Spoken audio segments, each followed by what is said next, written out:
Tonight's starting lineups include on offense for the Cardinals, wide receiver number 82, Reed Tucker. At left tackle, number 73, Jared Connor. At left guard, number 55, Winston Spiker. Otterbein center, number 66, Josh Davis. At right offensive guard, number 65, Evan Pineda. Coming to you live from George Finnie Stadium on the campus of Baldwin Wallace University. Welcome inside our coverage of Yellow Jacket football. Game 2 of the regular season and the Ohio Athletic Conference opener. It's the Baldwin Wallace Yellow Jackets and the Otterbein Cardinals here on BWYellowJackets.com. Alongside Josh Rendiro, I'm Brendan Gulick.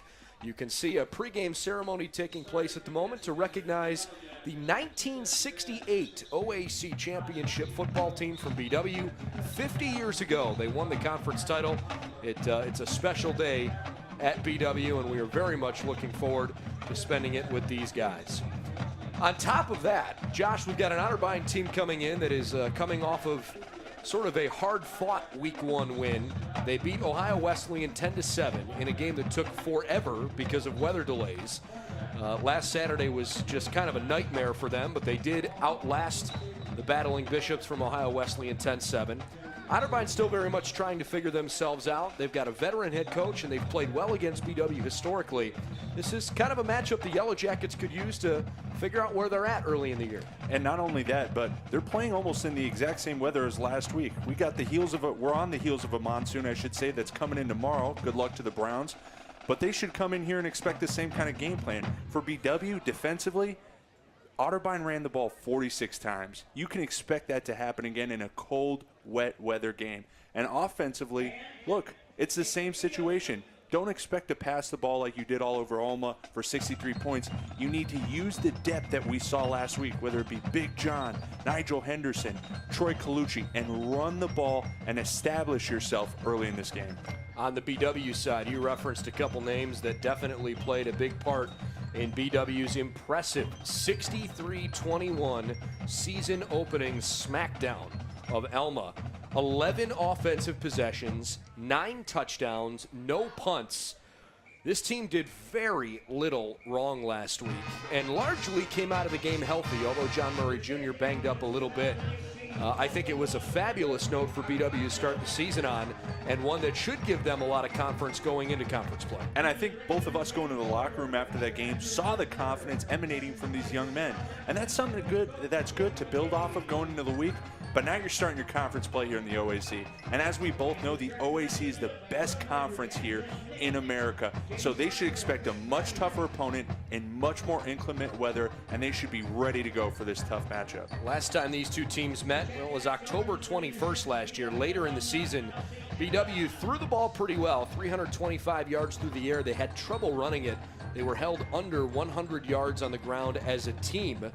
And they scored 29 points, but lost the game 37-29 because Otterbein racked up 553 yards of offense. They were balanced through the air, on the ground, and the Yellow Jackets just didn't really have an answer for them. It made it very difficult for BW's defense. Tim Daup, the head coach at Otterbein in his 7th season, in his first 6 go-rounds, 5-1 against Baldwin Wallace. And so this is kind of a game that these guys have circled. And like I had said, this is the perfect time to prove that this is a new regime under Coach Hilvert. You are a new team with a new identity. You graduated a lot of guys on defensive side of the ball, but offensively, you are deep at all positions. As we saw last week, a plethora of weapons to throw from, to run through.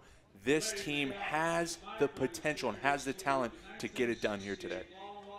Jordan Leverett, Chad Steinwalks, Dion and Darian Greer, Rob Wolfington, Ty Gallo. They pretty much all got in the conversation. Catching the football last week as Jake Hudson had a terrific opening game of the season through the air. Hudson finished the game with a total of 20 of 28, 225 yards, 4 touchdowns, no interceptions. Will Vance and Matt Lowry also threw the football well.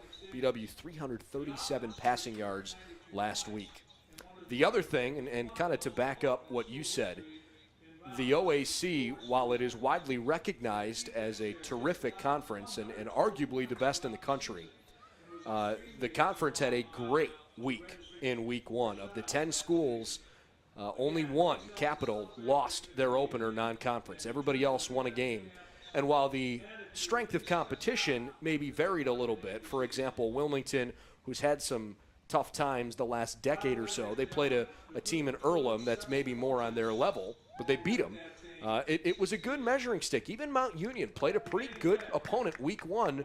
Rose Holman went to the playoffs last year, and I think the Purple Raiders tested themselves early on, and they played pretty well. So a great start for the OAC, not just within the confines of the conference, but now it's time for that meat grinder, and you better be locked in and ready to go. And like you said, it is a meat grinder. It is the best in the country, and I hope these young men had a great week of preparation because no one saw this storm coming, the remnants of a tropical storm in the south, and it is going to test. As an old-school fan of football, running the ball, good defense, I'm going to get to see that today, and I'm going to get to see coaches coach well, and hopefully these young men had a great week of practice. We certainly anticipate a fun afternoon here on campus. We give you head coach Jim Hilbert and his pregame conversation earlier this week.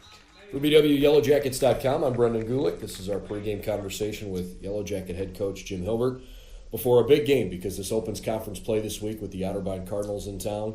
And coach, for whatever reason, this has been a very competitive series with Otterbein, and more often than not, lately the games seem to have gone the Cardinals' way. They've won 5 of the last 6, including last year's kind of shootout, a game that had almost 1,000 yards of offense. Do you see any similarities from this year's Otterbein team to what they had a year ago, considering they lost so many players? I think, first of all, I think Cook Dow does a great job with his team at Otterbein. But I think they lost some experience on the offensive side of the ball with obviously their quarterback last year was a very good player, was obviously co-offensive player of the year, and lost some key receivers.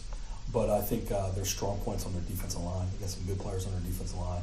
Really did a good job last week against Ohio Wesleyan of shutting them down and held them to only 7 points and winning the game 10-7. So for us, like I said, this week we've got to do a really good job of executing on offense like we did last week, and obviously get the ball to our playmakers, and obviously spread the field and keep the defense on here because we're definitely going to have to do it this week with Otterbein. And on defense this year, I think we have a lot to prove. Last year we gave up 300 yards rushing, which was not very good. We got to make sure we stop the run. And they have another quarterback that can run this year with Irwin. We got to make sure we keep him in the pocket and make sure we do a good job of tackling him. And like I said, if we can do those type of things and stop the run and force them to become one-dimensional, I think I like our chances. But we got to be able to do that. We got to be able to execute on defense and play with our, like I said, our hair on fire and fly around and make plays. It felt like it was almost hard to get a good read on them in that first game because their game was delayed for a little bit by some weather that went through Columbus. So they played a game that lasted almost 5.5 hours. And neither team really moved the ball much offensively. Do you think maybe that was just first week of the season and hard to get in a rhythm? Well, I think it has a lot to do with all those things. I think it has to do with first week of the season. Obviously, defenses are ahead of the offense. But also, like the weather, when you're sitting around all that time, having 2 weather delays and stuff like that, the game lasts till 7 o'clock at night when the game started at 1:30. It definitely plays a toll on the kids. And that was across the country when you see things that went on. But like I said, I think, I have a lot of respect for Otterbein. They do a lot of good things, very well coached. Special teams, too. We got to make sure we do a good job. They have a playmaker on special teams who's an All-American defensive back that's back this week. We got to make sure we contain him. We got to win all 3 phases, and if we can do those type of things on our team, I think our guys are excited too. First week, it's Otterbein from last year. I know they have a bad taste in their mouth, and obviously it's another home game, 6 o'clock at night. It should be another great atmosphere like it was last Thursday, and celebrating the 1968 team. Which is great to get those guys back. Winning an OAC championship, get those guys back, but our guys are excited about this Saturday. I think last weekend you had a chance to really showcase your depth, especially at your skill positions offensively, because it felt like so many different guys were able to get touches, whether it was on screen passes or Jake looking downfield or hanging the ball off to a couple of different running backs. Do you feel good about the fact that so many guys are hopefully feeling good about the way they've started the season? Oh, yeah, definitely getting confidence. Like I said, I know Jake said it in our after the game. We have 8 receivers. We have 7 or 8 receivers we can get the ball to. A lot. I think we had 8 or 9 guys catch the ball last week. Running back wise, and we're talking about John Murray, Lyle Grant, Nigel Henderson, Troy Colucci. All these guys did a great job of contributing and ran the ball well. So when you can have bunch of different guys contributing, spreading the ball over the field. I think, like I said, the defense has to pick where they're going to kind of go to try to defend those guys, and if those guys can continue to do that, I think it keeps defenses on their heels. And I like our weapons. I think our weapons on offense and in the offensive line, like I said, did a really good job, and obviously they're going to have their hands full this week. Let's talk about John Murray Jr. for a minute, because last week, as a true freshman, first career collegiate game, he ran for 100 yards in the first half and was certainly running downhill and causing some issues for Elma. For our listeners that don't know much about John, tell us a little bit more about him and his journey here to BW. Obviously, John comes from my hometown, Cincinnati. I got a call from one of my former players. He was head coach at Withrow High School, said, guys getting overlooked, and went in and recruited him. Me and John hit it off right off the bat. And, was excited about kind of stealing a kid out of Cincinnati that no one really took a look at him. And I think the thing for us, was key is he got hurt last May when he was working out, blew his knee out, still came to BW. He redshirted, was like a student coach, did a great job, was involved, engaged in the program, and had a great offseason working out, getting himself back to 100%. And, I'm really proud of him, did a really good job, and obviously make the most of his opportunity he did, like I said, starting last week. On the other side, when you talk about your veteran leadership, we've talked about Jake plenty, but I think the fact that you have a 3-year starting quarterback who knows how to manage the game and limits turnovers is probably one of the big focal points of your offense this year. Yes, you're fast and you're deep and you're balanced, but you've got a quarterback that you can trust to make the right decisions. When it comes to playing in the OAC, knowing that you have that kind of a player, how does that help the rest of the team buy into and believe in everything you're doing because you can trust what the quarterback's going to do? Honestly, he's been through the battles and the wars over the last how many years, and he's grown up and matured. Like I said, you can tell that. I thought the first game nothing rattled him. He's seen it all and been through it all, and I think that'll help us in our future games, especially this week versus Otterbein, and obviously in the games to come. He's seen it all. He's been around, seen, like I said. Coach O does a great job of coaching our quarterbacks. He does a great job, and I think, like I said, some of the different things he sees at practice from us on defensively, and obviously the things he does on film. He's been through it, and I think that's a good thing to be able to have a quarterback that can see the different things that he's seen, and now it's his senior year. How about before we let you go, in terms of just a couple keys to the game, things you guys are really focused on? Like I said before, we got to stop the run. We have to stop Otterbein and make them one-dimensional. We got to make sure we contain the quarterback on defense. And get off the field on third downs, and I think the turnover battle will be a huge thing. Offensively, I think we need to do the same thing we did last week: spread the field out, get the ball to all our playmakers. We got to win the battle on the line of scrimmage. I think that's another key. We got to be able to run the football with our guys, and then obviously spread the ball out and keep them on their heels with some of our guys on the perimeter, from Rob Wolfington, the Greers, Jordan Leverett, all those guys being able to contribute. Matt Lowry, Will Vance, all those guys contribute in different ways.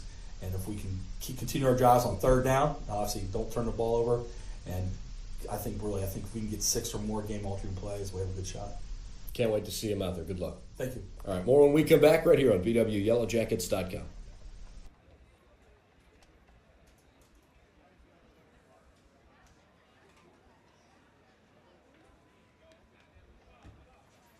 All right, the coin toss going on at the moment here at midfield, so we'll keep our eyes on that. Of course, BW's in the brown tops, gold pants, and white helmets. Otterbein will be in their road whites. BW has won the toss and deferred to the second half. That would be the second week in a row that's been the case. Easy to remember when Coach Hilbert cracks a joke at the post-game press conference to say that the opening kick that BW returned for a touchdown was thanks in large part to Jake Hudson losing the coin toss. So we'll see if perhaps this week it benefits them on the other side. Otterbein Cardinals, a really interesting team. I think they are trying to be a top half of the OAC squad. I don't think it's fair to call them a playoff caliber team in the NCAA because I don't think they're quite good enough to win the OAC championship this year. But they are certainly trying to build toward that. And they've definitely got some talented pieces. Not a team you can take lightly, but definitely a team right now that, I mean, look, when they were preseason picked 7th in the conference, and probably for good reason. Look, their schedule, I'm not sure it could possibly be harder. We already get a little pregame jawing going on back and forth between the two sides. Otterbein's schedule is absurd. After the opening game of the season when they played Ohio Wesleyan, they go to BW, to John Carroll, come home to play Heidelberg, then home against Mount Union. Then they've got to bye, then home against Heidelberg. BW, John Carroll, Ohio Northern, Mount Union, and Heidelberg in 5 consecutive weeks in the OAC. I don't think I'd wish that on anybody. I mean, that's as basically as brutal as it comes. And if I'm Otterbein, I look at this game and, you know, in talking with you about, you know, some of the statistics from the game against Wesleyan, you know, they ran the ball a lot, kind of had a difficult time passing, but this is a game that you need to take if you're Otterbein. And from BW's side, it's the same principle. You had a great offensive game last week, but you got to expect in this weather that you're going to need to get back to the fundamentals. Running the ball, playing good front 7 defense, playing mistake-free. 12 penalties for Otterbein last week. 12 penalties. You can't expect that to happen for BW or Otterbein, and you want it to be mistake-free, fundamental football. J.T. Thomas and Fred Hargrove, the All-American, back deep to return the kick for the Otterbein Cardinals. It is an ugly Saturday evening in Northeast Ohio. Rainy, gloomy, not really windy at the moment, but it's going to be a wet night. Off we go. The OAC underway in 2018. Hargrove from the goal line up the right side of the field, stays in bounds, and finally driven out near the 35-yard line. So pretty solid field position right at the get-go for the Cardinals. There is, by the way, one other game that has already finished up in the conference today. Ohio Northern pummeled Muskingum 42-14. More on that game a little bit later on. But the Cardinals come out on offense first, and we expect that Stephen Irwin will stay at quarterback for them, although they potentially at times might go into some different looks. Dakota Smith is his starting running back. Reed Tucker, Jacob Leonardi, George Redding, the wide receivers, Jacob Carney at tight end. Give me the starting offensive line in a minute. 1st and 10 from the, well, they call it officially the 28-yard line. Pretty solid coverage by Ty Fields on the far side, but a catch by Reed Tucker. It's a short pickup of 3 yards, 2nd down and 7. From left to right across the offensive line, Jared Conover, Winston Spiker, Josh Davis, Evan Kennelly, and Jacob Headley. On 2nd, and actually they're going to call it 6. The ball's at the 32-yard line. Dakota Smith takes it right into the middle of the line, spins around and gets swallowed up. Well done by the BW front defensively, led by Ajadine Phillips, Parker Hoffler, Mike Rush, and Wesley Spence. It's 3rd down and 6 after no gain on the play. Zach Padrier, Josh Liberati, Andrew Groves, the linebackers. The defensive backs, Jordan Johnson and Ty Fields are the corners. Kyle Kelly, Matt Dunning are at safety. Dunning coming off a great game last week. First 3rd down conversion attempt of the game for Otterbein. Long ball to the right side. It's out of Tucker's reach, incomplete. Not a bad throw by Irvin, but it was not on him. And the Otterbein Cardinals 3 and out to get started. And going back to that second play 2 plays ago, big play there by Mike Rush. We see a little bit of the inside trap. BW ran it last week. Very popular in college football. You pull that guard and you're trying to get an inside lane there for the running back. Mike Rush beating his man and blowing up that play. Great to set up a long 3rd down where Otterbein not a great throwing team. Luke Green-Lauber punts it away to Ty Gallo, who asks for a fair catch in the zone 34. And here comes the Yellow Jacket offense for the first time tonight. Senior Jake Hudson. What a debut. No picks, 5 touchdown passes. Really couldn't have looked better.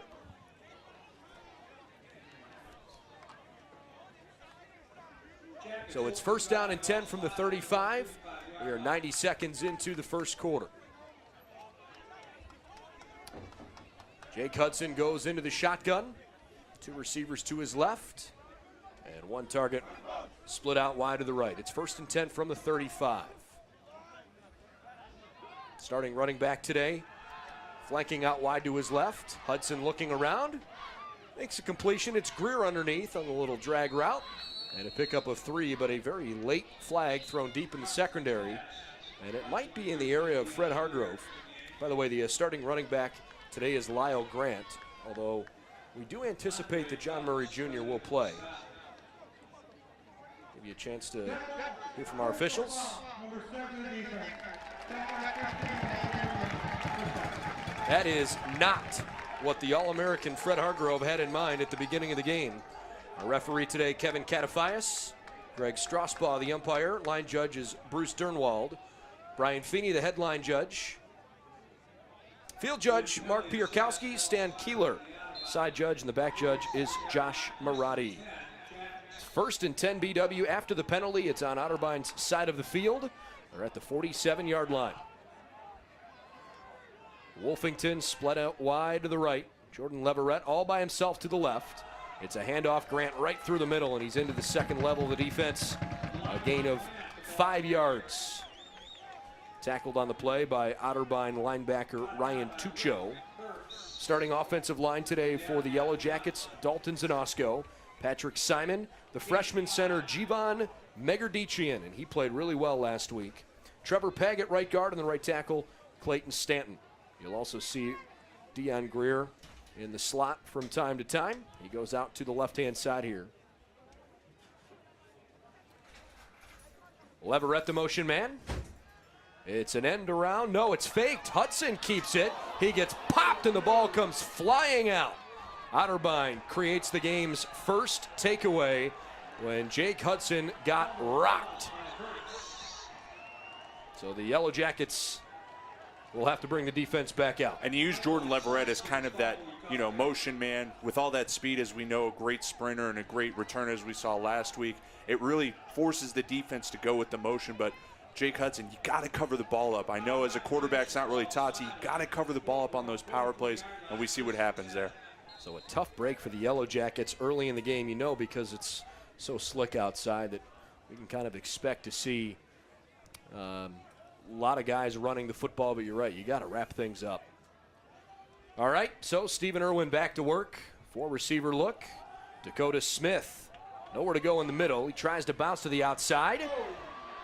He's got an awfully good opening on that far right side. No flags down. It's a good gain for Otterbein. A 13-yard pickup and a first down at the 44. Had him swallowed up in the backfield there, but you got to have your linebackers in secondary. They're the next level. They need to come up and be able to make those tackles. Good initial stop, but the next level, your defender's got to be up there to make the play. So Dakota Smith helps pick up Otterbein's first down of the game. 4-2-5 defensive look. 4 receiver set. Option pitch to the right side. It's the right decision. Smith up the right sideline. He's out of bounds inside the 30. It's a pickup of 14 yards and another Otterbein first down. Cardinals like to run in a hurry-up offense. Not quite as fast-paced as we saw Elma work at times last week, although the Scots had a difficult time with their success rate. This time, a bad decision, running right into the middle of the line. Mike Rush one more time in the backfield.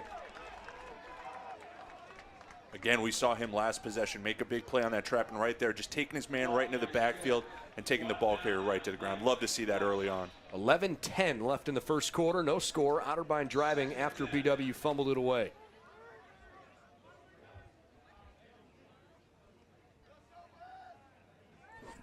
Lots of umbrellas and jackets for just about everybody here today on a soggy, wet, early evening. Irwin from the Wildcat. Beg your pardon, from the pistol. Looking over the middle of the field, flushed out of the pocket. Throwing on the run. Great throw and catch. Reed Tucker with 2 feet in bounds. First down Cardinals. That was well executed. And good play by Irwin there, seeing the pressure coming up from both your defensive linemen, breaking out of that pocket, and difficult throw on the run, but like you said, great catch. 10 minutes, 33 seconds left in the first quarter. Cardinals trying to put across the game's first score. Jacob Carney, the tight end, is split out now. He's in motion here, moving from right to left. In the slot on the left-hand side, George Redding. Dakota Smith, a short pickup of 1 yard, maybe 2. We'll call it second down and 9. So Otterbein moving the ball effectively on the ground with the exception of a couple of solid tackles by Mike Rush, they've moved the ball fine. Last week, Otterbein connected on one of 2 field goals. David Hoyle, the place kicker. Second down and a long 8. Smith wrapped up down low. Nice open field tackle by BW defensive back Jordan Johnson. And that's what I'm talking about. When you get those plays that stretch out and you've got that speed option with the quarterback, the secondary has to take the initiative, come up and make the tackle, and Jordan Johnson did that and some more right there. Johnson goes to the far side of the field now. You've got Ty Fields lined up as your boundary corner on Reed Tucker. That's the near side of the line of scrimmage. 3 targets flanked out to the right. 3rd down and 12. They need the 8 to move the sticks. No score. 9 minutes left first quarter. Irwin wrapped up, slipped out of it. Now he scrambles out to the right. He is shy of the first down, but gives Otterbein a much shorter field goal attempt, you would think, as they bring the special teams unit out. Wesley Spence on the tackle. They're called 4th down and 3. And again, David Hoyle on to try and kick what will be a short field goal. It'll measure 29 yards. And he kicks practically right between the 2 hashes. Jackets never trailed last week. Hoyle's kick on the way, and it's very nice, right down the middle. And Otterbein capitalizes on the Jake Hudson fumble. They move the football just over 55 yards up the field and take the game's first score. 3-0 or I should say 3-0 Otterbein. But so if you're BW, you got out of that kind of in the most optimal situation possible. You hold them to a field goal. They're getting big runs on you, but you get down there in the red zone, 20-yard line or less. You're able to get big stops for your defense. Now offensively, hey, Coach Foose, this offense, you put up 63 big points last week. Let's see that same play calling and playing from these players coming into the second possession. So Jordan Leverett back deep to return the upcoming kickoff with Nigel Henderson. Yellow Jackets defense on that first opportunity held Otterbein to a 3-and-out. Moved the football okay on their first offensive drive, but they got bit by the turnover bug, and sometimes it's been that's sort of been BW's bugaboo the last couple years, giving it away in inopportune places in the game. Otterbein's a good enough team. You can't give them additional opportunities. Not a big surprise here as BW takes a knee at the 30-yard line. It was fielded by an upman, Dominic Bowman. I have a feeling after Jordan Leverett returned that kick last week, 100 yards for a touchdown, that most teams are not going to intentionally kick the football to him. I would say the entire OAC took notice of that, let alone Otterbein. All-American sprinter in the 200-yard, or I should say 200-meter dash, and he put it on display in the opening kick to start the season last week. All right, let's see if Jake Hudson has a short-term memory here. 8:05 left first quarter. The Jackets are down 3-0. It is a 2-back, 2-receiver look, and we still have not seen John Murray. He did warm up before the game, but the freshman from Cincinnati, who has looked really good at the moment, still waiting on the sideline for his chance. Lyle Grant cracked on the little screen pass. Fred Hargrove with a nice delivery of the hit. The All-American corner stops him for a gain of 4, 2nd and 6. Steinwalks enters the game as a wide receiver. Also a really good lacrosse player for Trey Keeley's men's lacrosse team. It's a 5-receiver spread out look. 7:37 left in the first quarter. 2nd down and 6 from their own 34. Greer in motion. Hudson fakes to his right, throws back to his left. Leverett in space. Up near midfield, Jordan Leverett, a big pickup. 15 yards and a first down. We had to anticipate, even if Otterbein wasn't going to kick to Jordan, that they were going to get the ball to him eventually. You have all that speed, you have all those weapons, and then that empty tray look where you have no running backs, that's got to be a scary thing for a defensive coordinator and defensive players to be looking at. On top of the fact that Chad Steinwalks is a good wide receiver, he's also a good blocker at 6'3", 200 pounds, a solid frame, and he came in specifically on that play to try and free up Leverett. From their own 48, a new set of downs to work with, just under 7 minutes in this first quarter. And the Yellow Jackets call a timeout. They're trying to get the right personnel out on the field to get things rolling. We'll step aside 2. Otterbein 3, Yellow Jackets nothing. You're watching BW Yellow Jacket football on BWYellowJackets.com.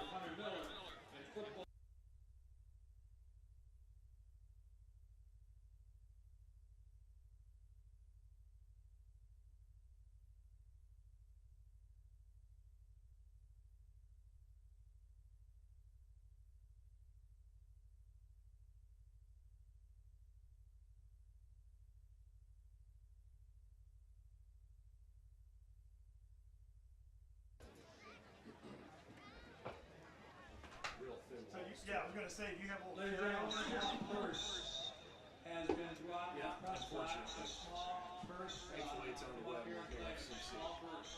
That's about all I can say. Jackets down by 3, under 7 minutes to go in the first quarter, and they've burned their first time out of the afternoon. If you're just tuning in, Baldwin Wallace fumbled away their last possession, and Otterbein took it back up the field and put the first points of the game on the board.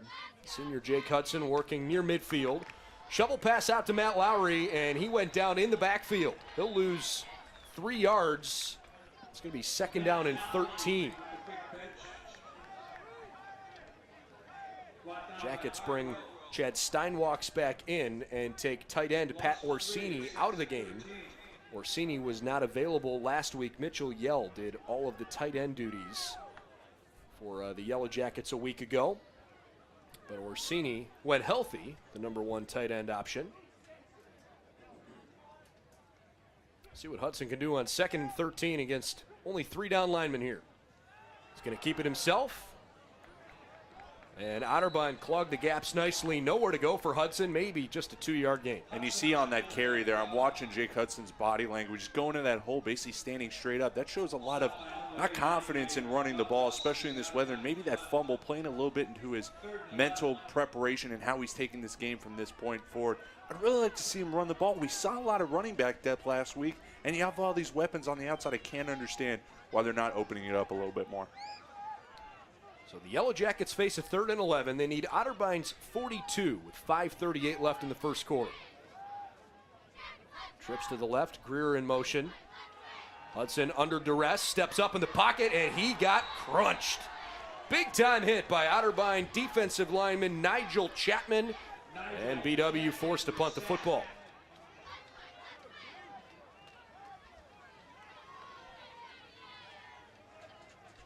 First sack of the day for the Otterbein defense. And Rob Wolfington, who takes over the punting duties this year after the graduation of Austin Smith. He'll come on to punt it away to another scary character, Fred Hargrove. He is as dangerous as anybody in the Ohio Athletic Conference. Wolfington out of the pocket. Sends it away. Pretty good kick. Hargrove from his own 16 calls the fair catch. It's sort of a two-sided coin for Wolfington. He's athletic enough. He can throw it. He can run it. And so Otterbein knows that if he's running out of the pocket there, you got to chase after him. But if you're Wolfington, once you leave the tackle box, you can be hit, and there's no more roughing the kicker. So good thing he got that one away cleanly. 3-0 Cardinals, 4:45 left in the first. Yellow Jackets only have 25 yards of offense. The Otterbein Cardinals will start this drive from their own 17. Steve Irwin back to work. Senior quarterback from West Portsmouth. Fakes the handoff, looking deep down the left side, and he goes down. Big first down sack by the Yellow Jackets. Looks like it was Ajadine Phillips that took him down. Wesley Spence collapsed at the last second, but Dean Phillips definitely the first to get to him. And he comes out of the game looking like his right wrist might have gotten caught up awkwardly. Loss of 6, 2nd and 16 from the 11. Clock's at 4:10 in the first quarter. Otterbein with the end zone right up against their back here. Irwin on a design run. Didn't give himself too much more breathing room. He might have gotten back to the line of scrimmage. 3rd down and long. And this is a great sign if you're a BW fan. Your offense is being a little anemic to start this game after a big week last week, but your defense is really answering the call for you. When you're putting them in tough situations, they're coming to this offense, and especially with the most approved, saying, hey, we're going to be here to back you guys up, and we're going to make sure we put an end, or we're going to stop, I should say, this Otterbein drive. Let's see what the Otterbein Cardinals draw up here and how creative they want to be early in the game, or if they're just going to try to play a game of field position. 2 seconds on the play clock. No problem. Good pressure. Irvin lets it go. It is almost intercepted. Incomplete. Kyle Kelly had 6 on his mind. Instead, he couldn't come up with it cleanly. But had he caught it, he could have moonwalked into the end zone. And great play from his safety position, coming from almost the middle of the field to cover that deep out. And good play there by Kyle Kelly to recognize the play and make a great play from his safety spot.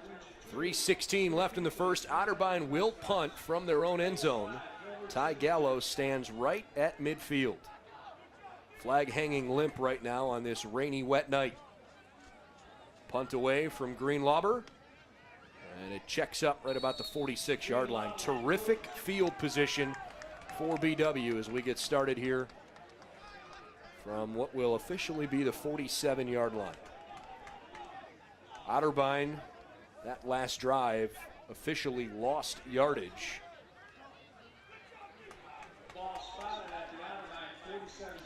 Let's see, the Yellow Jackets so far, 3 for 3 through the air for 22 yards, but they've run it 5 times for 3 yards. You made the comment earlier you'd like to see the running game going, and maybe this is John Murray Jr.'s opportunity. This kid is really special, and he had a great debut in his collegiate debut last week. They hand him the football. Murray running downhill. Solid pickup of 4, almost 5 yards. And the freshman from Cincinnati gives BW a workable 2nd down and 6.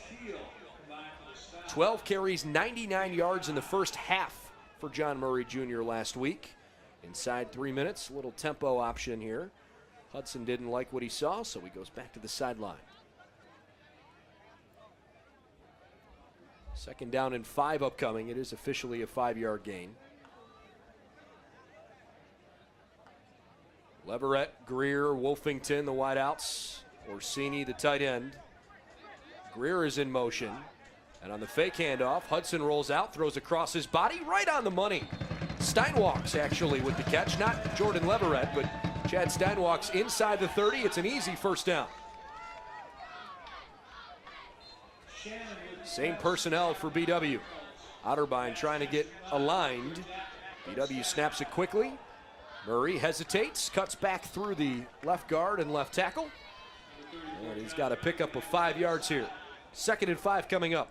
And that's debilitating for a defense mentally. When you're getting run on for big plays and you have an up-tempo offense, it really forces your fatigue factor to set in a little bit quicker. Well, Josh, having effective 1st down plays to make drives that much more sustainable.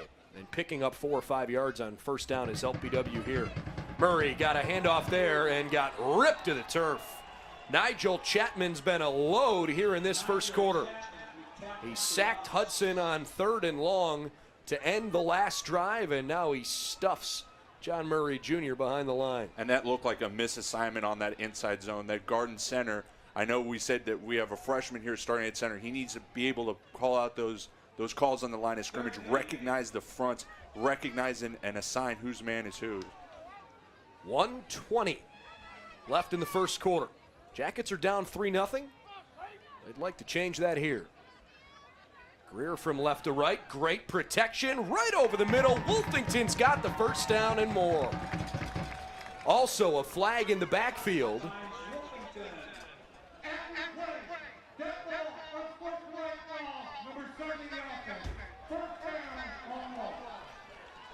Clayton Stanton, the culprit on the dead ball penalty. So it is 1st down BW, but it's 15 yards from the end of the play. And it basically puts the football back at the same line of scrimmage. Clayton Stanton, the right tackle, he must have said something to Otterbein's David Kukuka. 1 minute to go in the third quarter, or I should say the first quarter. It's 3-0 Otterbein. Can't be the third quarter yet. We're having too much fun. I guess. Hudson back to work. Again, he's basically from the exact same spot on the field, but a fresh set of downs here. Back to the air. Pump fakes once, looking for 6. It's caught, but out of bounds. That's the athleticism of Jordan Leverett. He went up high and grabbed it. And now Leverett having some post-snap words with Fred Hargrove. That's one of the matchups I think I'm most excited to watch throughout the game. It's best on best. The Yellow Jackets' most athletic wide receiver on Otterbein's All-American DB. And at the moment, Leverett comes off the field, replaced by Steinwalks, who lines up in the slot on the right. 2nd down and 10. 35 seconds in the first. On the wide receiver end around, Greer slippery as all get out. He is inside the 10 and down to the 6. 22-yard pickup and a 1st and goal coming up. And we had talked about last week that Big John did a lot of things well running the ball, getting a lot of carries back to back. Right there, there was a huge block in the hole to spring Greer for that big run. Yellow Jackets last week had 3 rushing scores. Lyle Grant 2 of them. Troy Colucci got 1 late. They are flirting with the game's first touchdown. 20 seconds left in the first quarter. BW does have to run a play here.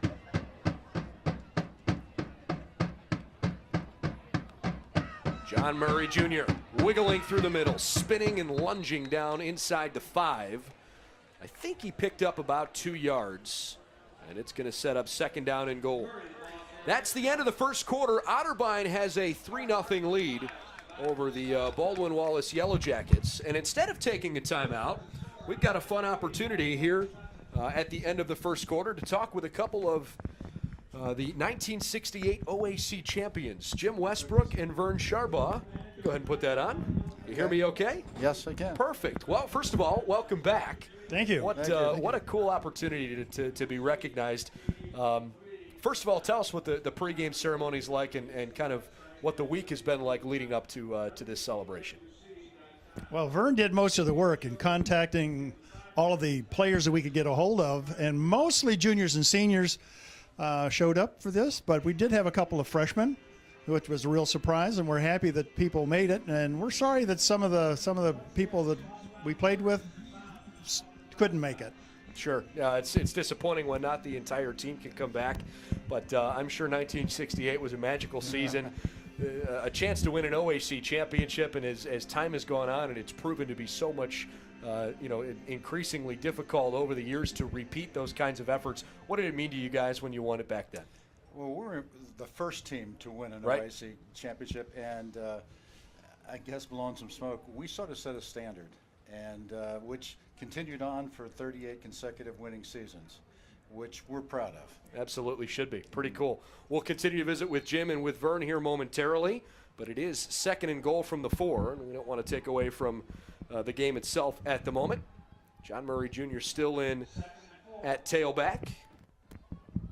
Hudson looking around. Otterbein going with 4 down linemen here. Hudson's going to throw it. Steinwalks has it.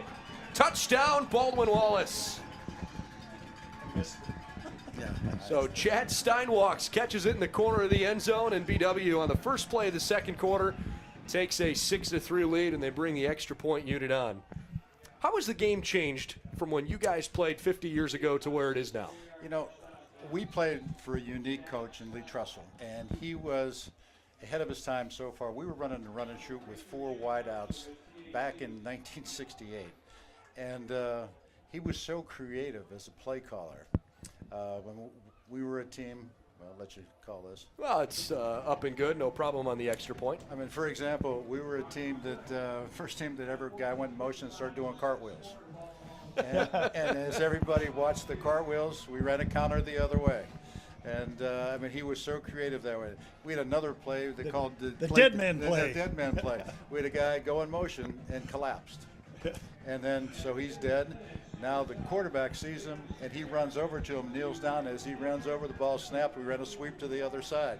I mean, it was he was so far ahead of his time, and people couldn't stop us. I mean, we were scored 60 points, and defensively, I mean, we had 4 shutouts and really should have had 6. And just at the end of the game, with the second and thirds in, they finally scored. I mean, it was a special group of guys.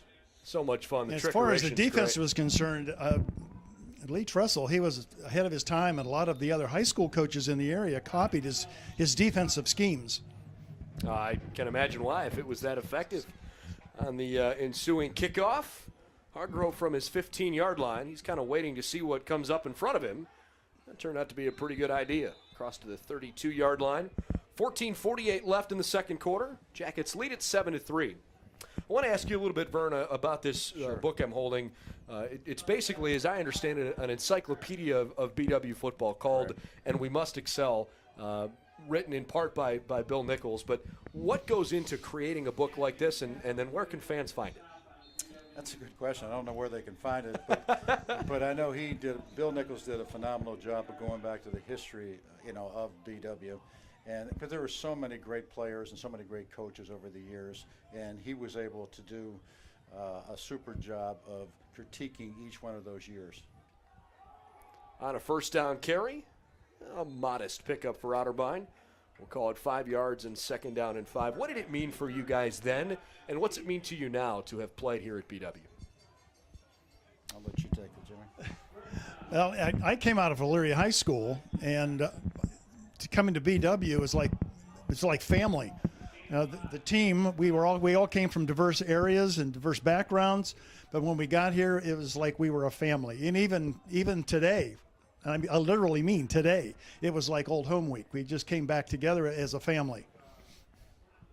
Second down and 5 here for Otterbein. Oh! Boy, what a job by BW's defensive line. Flying in there to make the stop, Jake Schrock. It's a loss of 5, almost 6 yards on the play. And perhaps Irwin held on to the ball just a touch too long. It's going to set up third down and 11. Again, Jim Westbrook and Vern Sharbaugh, 1968 OAC champions.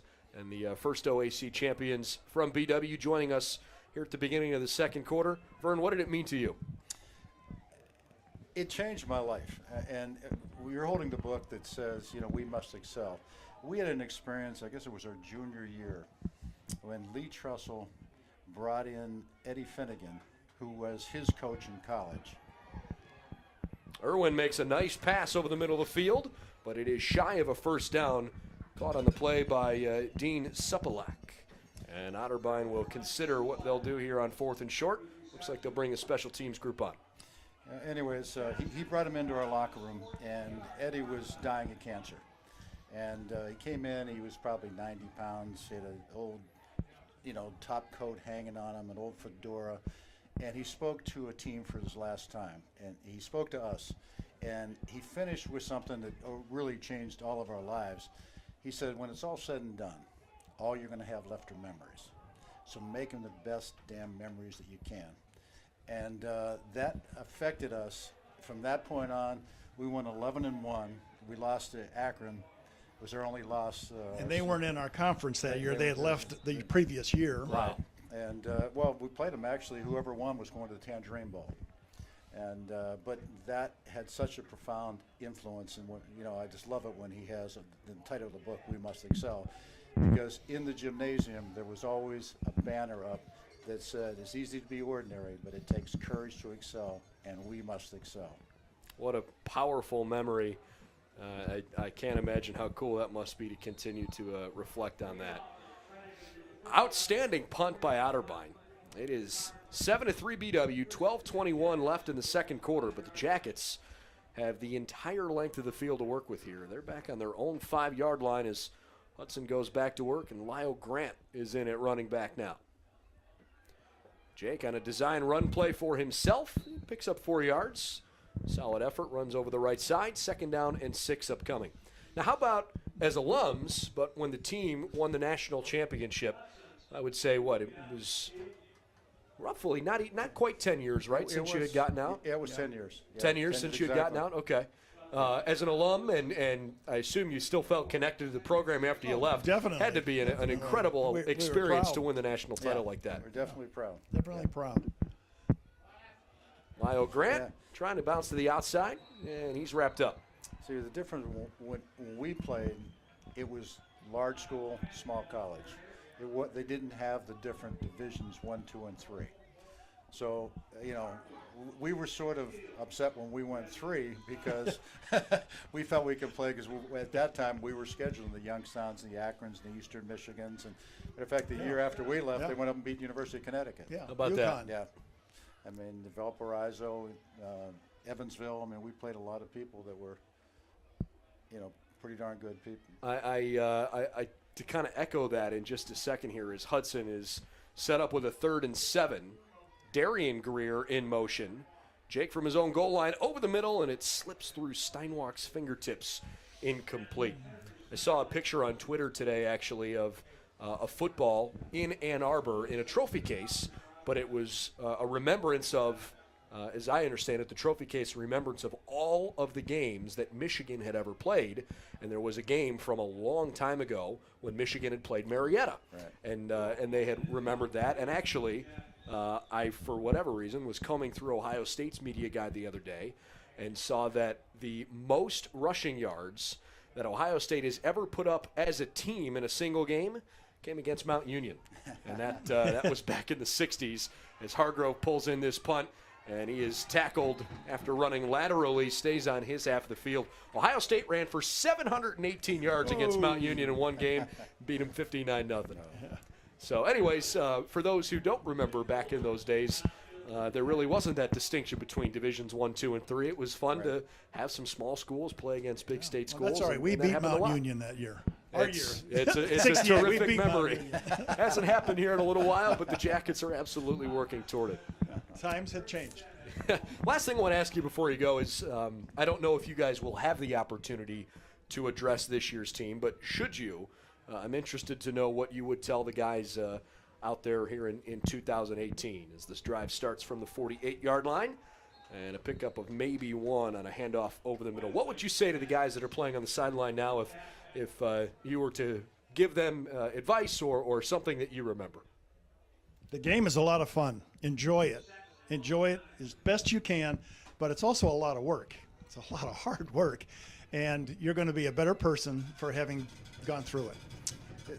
The thing I would talk to them about is compete. And I think that was so special about the group of guys that we played with. They were all great competitors. And I think that's when it gets down to nut cutting time, that's what it comes down to. Who wants it the worst? It's kind of fun to think about how some of the same principles that applied 50 years ago when you won a conference championship are still at the heart of what the coaches preach today. Competition is still at the core of it, and having fun is absolutely part of this culture. Jim and Vern, thank you so much for stopping by. It was great to catch up with you, and really look forward to having you come back and celebrate once more.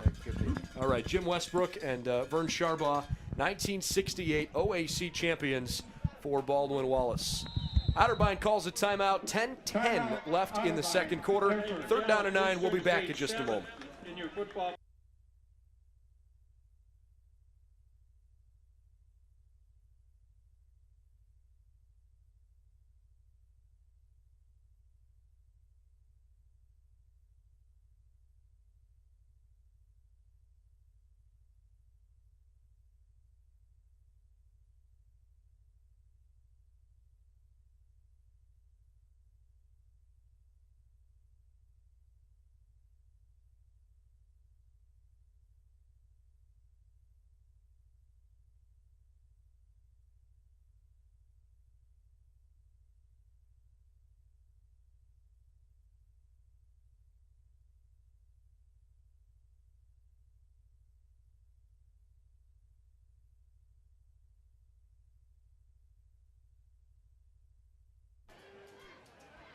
Brendan Gulick and Josh Rendiro back with you with 10-10 left in the second quarter. Baldwin Wallace on defense with a 3rd and 9 here. They've got a 7-3 lead. On the RPO, Irwin flushed out of the pocket, eyes up the field, thinks he might be able to run for it. He's close, but not quite at the first down marker. Needed the 42 and was pushed out of bounds by BW's Andrew Groves. And we'll see what the Otterbein Cardinals want to do here. 4th and 4. Otterbein and BW both, I think, have punted the football really well today. But at this point, Otterbein decides it's a good place to go for it. Down by 4, mid-second quarter, and they're going to spread everybody out. Otterbein needs BW's 42. It's a pooch punt. Punted away by the quarterback, Irwin, and it will be downed right around the 20-yard line, wiggling down maybe toward the 18. That's the second straight punt and 4th overall punt for Otterbein. If you missed the Yellow Jacket touchdown, it came on the very first play of the second quarter, capping a 9-play, 47-yard drive when Chad Steinwalks caught a touchdown pass inside the left pylon from Jake Hudson. Hudson's fumble on his first offensive possession led to the only Otterbein points when they drove it 8 yards, or I should say 8 plays, 51 yards up the field, and kicked a first quarter field goal.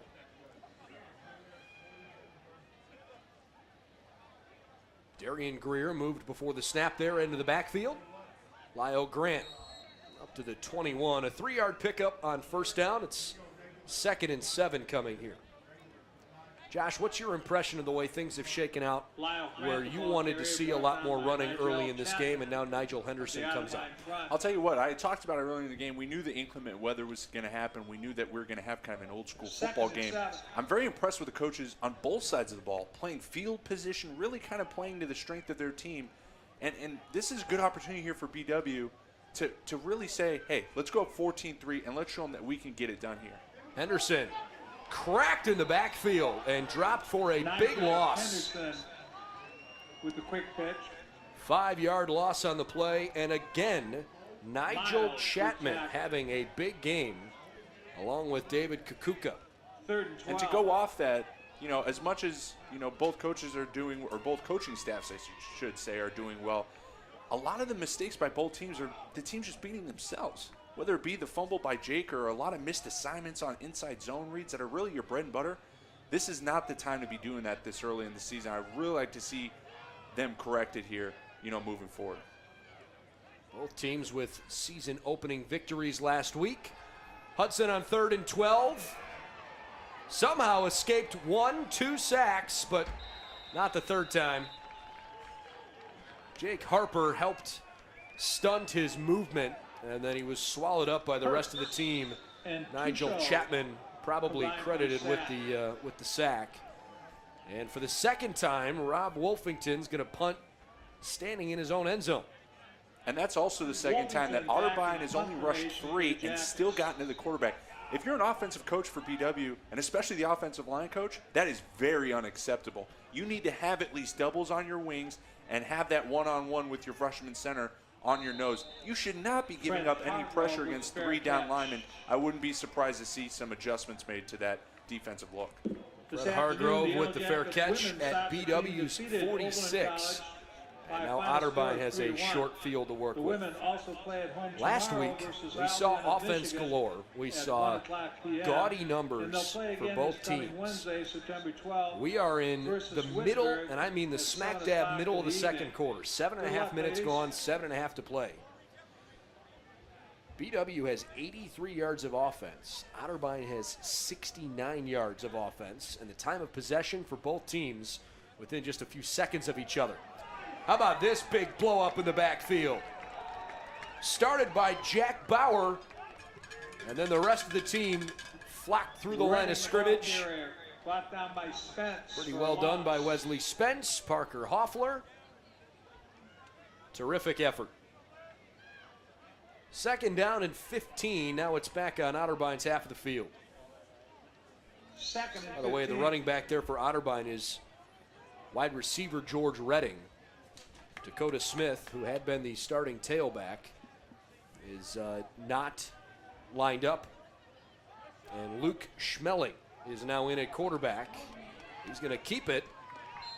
And he gets pushed out of bounds. The Yellow Jackets don't like the fact that there's a flag thrown after the play. Jim Hilbert argued his case. He certainly disagrees.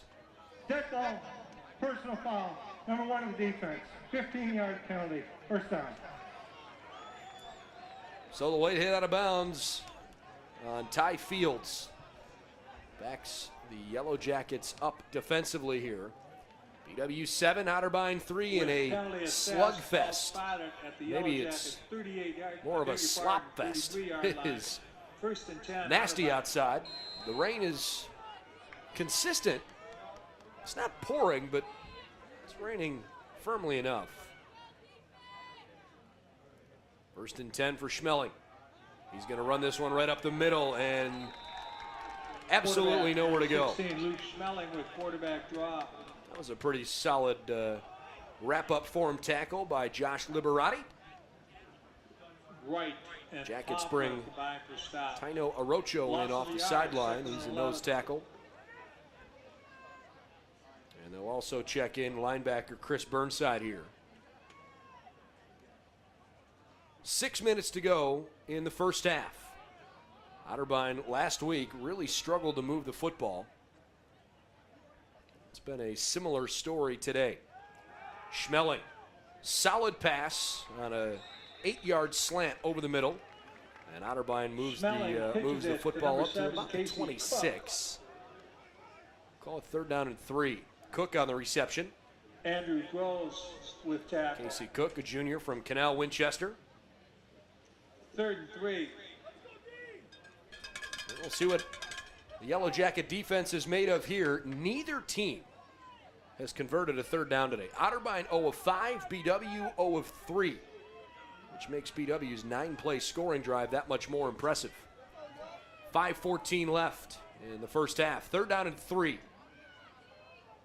Hard count from Schmeling. Nobody jumped. It's an option play. What a job by BW's defense. Raheem Wilson read it perfectly.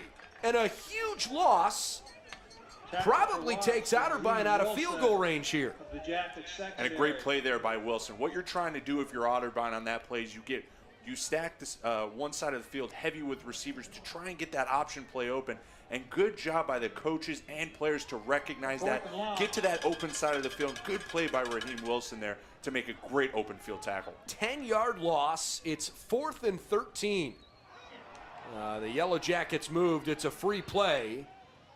It's thrown into the turf incomplete, but Otterbein will have another chance here, and it'll be 4th and 8 after the offsides. Outside the defense, number 57, 4th down. That's another play here in the same possession where, and as much as I disagree with the basically roughing the quarterback here on the sideline with it being a late call, quarterback slowing up, these are still penalties where you're beating yourself. You're playing a great game defensively. Your front 7 is stifling Otterbein's run game, something you knew they were going to come in here and do. You are now beating yourself with these mental mistakes. I hate to see this for BW. 4th down and 8. Line of scrimmage is the 31 as the rain picks up. Schmeling still the QB. He's got 2 options either way, and right now the running back is Orlando Burgee. He's in to block for Schmeling, who throws off balance. It's floating up and it's intercepted. It might turn into a good thing for BW's Jordan Johnson. Johnson's still free down the sideline, and he's whacked out of bounds. Here comes the flag for the late hit out of bounds. At first you wondered if maybe he'd be better off not intercepting the pass for field position, but Johnson turned it into a big run up the sideline, and you can tack 15 more on afterwards. And not only that, you see a great little camaraderie moment here, taking the Miami turnover chain, throwing it on Jordan Johnson there. And now has his 2nd interception of the season. Way to keep his eyes up, and if you're his defenders, way to keep your eyes up to go throw a block and get the turnover for the good field position. Well, coaches talk about it all the time. Winning the turnover battle is critical. And the Yellow Jackets were specifically hurt off of a turnover in the first quarter. When Hudson fumbled, he got hit really hard It was kind of helmet on football. It was nothing Jake could have done about it. And it jarred the football free. Now BW takes it away. And after the penalty, it's 1st and 10 from the 25. You want to talk about a change of momentum. John Murray Jr. back in there at running back along with Darian Greer, who's in motion. Hudson looking near and far side, checks down. It's a completion over the middle. I believe that's Murray down at the 10-yard line on the check down route. Actually, Ty Gallo, beg your pardon. Harper brings him down. Gallo, Steinwalks, and Leverett, and Darian Greer, the receivers, with Murray, the running back. 3:50 left in the first half. Hudson running tempo. Wants to go to the right side, and he got banged around pretty good. It is technically 1st and goal, and I don't think Hudson got past the line of scrimmage there. 2nd and goal from the 10. Harper and Verhees with tackle. 2nd and goal. Jake Harper, the rock-solid Otterbein linebacker, makes the stop. This is an inexperienced Otterbein team this year, but they're playing okay today. John Murray Jr. stopped for a pickup of 2, and now it's 3rd down and 8. This will be an interesting decision for BW. You wouldn't want to take points off the board, and they are certainly in chip shot field goal range. But this will be interesting whether they decide to run or throw it here, given their relative inability to run the football today. And not only that, but like you said, you're trying to capitalize on the momentum that you just got. A big reception. Your defense has been playing outstanding. Offensively, you need to take the initiative and go put some points on the board to really, going into halftime, debilitate this Otterbein team. Hard count from Hudson. He wants to throw a fade route to Steinwalks. Incomplete over his head.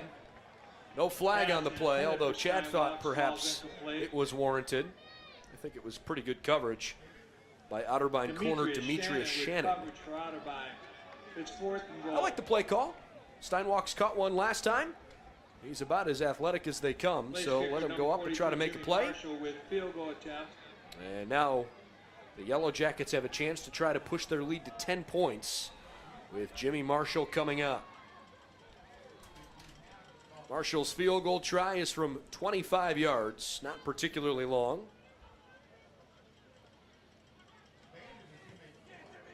And his first field goal attempt of the year, up and good after hitting 9 extra points last week. This felt like an extra point. And a 10-3 lead for BW with 2:31 left in the first half. BW does score off of the takeaway. Wallace men's golf team is hosting the annual BW Invitational Tournament at the Mallard Creek Golf Club in Columbia Station. Otterbein, the golf tournament results can also probably feel like that was kind of a win defensively for you to hold BW to 3 points there. And to go back, it kind of feels like what BW did to Otterbein in that first quarter, where, you know, Otterbein gets a big turnover off Jake and kind of flips some momentum, starts driving down the field, big plays. But then you stop him there in the red zone. You kind of get the feeling it's the same thing, but still, you're able to put points on the board. As we said in the beginning, this is going to be a slugfest in this weather. So a 10-3 lead is equivalent in a good day by a 2-score lead. So I think you're still in a positive frame of mind if you're a BW coach, fan, player, and I think that they can build on the fact that their defense is playing absolutely outstanding. Riley Jones dribbles it up the field. Hargroves from the 20, across the 30, angling toward the outside. Popped a couple of times on a really solid form tackle by BW's Dane Eberly. So Eberly with the special team stop. We've seen a lot of chippiness and a lot of these special teams plays in between plays on offense and defense. This is a point where I had talked about before, BW can't beat themselves mentally. Don't give in to the fact that Otterbein really feels that you're on their heels. Your defense is stifling them. Your offense is at least chipping away at that time of possession. Do not give in to the mental mistakes that could possibly lose you this game. 2:23 left in the first half. 1st and 10 for Otterbein. What are they going to try to do here? A touchdown could tie things up. Schmeling has it tipped. It's been rough going here the last couple of series for Luke Schmeling. 2nd and 10. Yellow Jackets bring in a more athletic group defensively. They take some of the hogs off the field, like Mike Rush, who I think's played really well so far today. 2nd and 10 with 2:18. Part of that's probably because Otterbein goes to a 4-receiver look here. They bring Dakota Smith back in the game. Low snap, it's a handoff to Smith, and he gets cracked in the backfield. Stopped for a loss of 2 yards. Tackle by Tano Arocho. Arocho with tackle Timeout for BW loss. to try to conserve some clock here. Their first time out of the half. Check that. Second time out of the half. 3rd and 11 for And with Otterbein. 2:10 left Timeout. before Baldwin halftime, Wallace. BW feels like they're in a good spot. And really good coaching there by Please Coach Hilbert. reset I'm the gonna game give clock everybody to listening a little bit of football 2:13. history. The New York Giants' old 2-1-3. defensive coordinator Thank Steve you. Spagnuolo, back when they won their last Super Bowl, used to bring something on the defensive line called a NASCAR package, and that's when you take all, as you said, the big hogs off the field. You bring in all pass rushers. Coach Hilbert recognizing that Otterbein going through different quarterbacks, they're going to need to be in passing down. So you're bringing in all your athletic, all your speed guys to get to the quarterback. And even on plays where they're trying to run the ball, it's positive to see that some of your undersized guys and some of your smaller guys are still able to make the play. Well, you're right. Despite lacking size, the Jackets are pretty athletic up front. I think Once the again, defensive some line of is Purse one of the sitting up there in stronger press points of box. their If you block defense. the Purse, Well, sometimes you're wondering, claim it okay, up in the press how's box. our depth going to work out? They're finding out right now that those guys can step up and make some big stops. 3rd and 11 from the 33. Schmeling fakes the handoff, guns it down the middle, way over Hargrove's head. Schmelling's pass intended for Cook. Fred Hargrove would have caught it.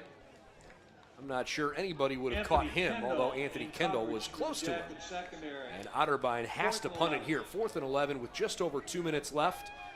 And we'll see if the Yellow Jackets can maybe orchestrate a 2-minute drill when they get it back here. For Otterbein. That said, we've seen some Gallo is rock-solid deep. punts from Otterbein. This will be their 5th punt. First 4 have gone for an average of 37 yards. Gallo from his 33. Protects the ball pretty well. Still on his feet, slips to the outside. He's all the way past midfield. An 18-yard return for Ty Gallo, and the Jackets, with 1:54 and 1 timeout left, Gallo with return. Forced definitely out of have bounds some by time to Davis. push it up the field. And now your defense has played, I don't know about you, but I would say absolutely outstanding this first half. Offensively, you got a minute 54. You know, feel out Otterbein. Let's get some runs in there with Big John or use that running back depth as we see Lyle check in. And then see what you can get. A field goal is not a negative outcome of this possession, but points are necessary. And remember, BW gets the football first to start the second half, so this could be a turning point in the game. Hudson will run a 2-minute drill here. Lyle Grant switches hips. Screen pass caught by Dion Greer. Out of bounds at the 41-yard line. Bubble screen to number 13, Dion Greer. It's an 8-yard pickup. 2nd down and 2 Lewis upcoming with forces him out of 1:48 bounds. on the Gain of timer. 8, 2nd and 2, Yellow Jackets. Hudson continues to have a pretty decent game. 8 of 11 through the air, 76 yards passing. 1 touchdown, no interceptions, but he did have a fumble. BW has not run the football particularly effectively today. 3 receivers, a tight end, and a running back for Hudson. 2nd and 2. Leverett faked on the inside shoulder. Couldn't get open. Hudson trying to make something happen. And a beautiful pass and catch to Greer. 2 straight plays. He's up at the 26-yard line. Scrambles and finds Clock Greer. stops while the chains move. Well done, making something happen on a broken play. That was probably the best play I've ever seen Jake Hudson make so far this season. Sitting in the pocket, feels the pocket collapsing, still keeping his eyes upfield to make a great throw. $1:30 on the timer. Hudson got smoked. Ball popped out, but he was down. And the Yellow Jackets not going to use their remaining timeout with 1:18. Douglas with Stein walks in, Orsini out. You really don't like taking sacks on 1st down, but Hudson definitely didn't want to turn over the football. Although the Yellow Jackets are taking a little while to get into rhythm here. I definitely should have withheld my comment because you're absolutely right. Never want to take a sack in that situation. All right, 2nd and 17, under a minute to go in the first half.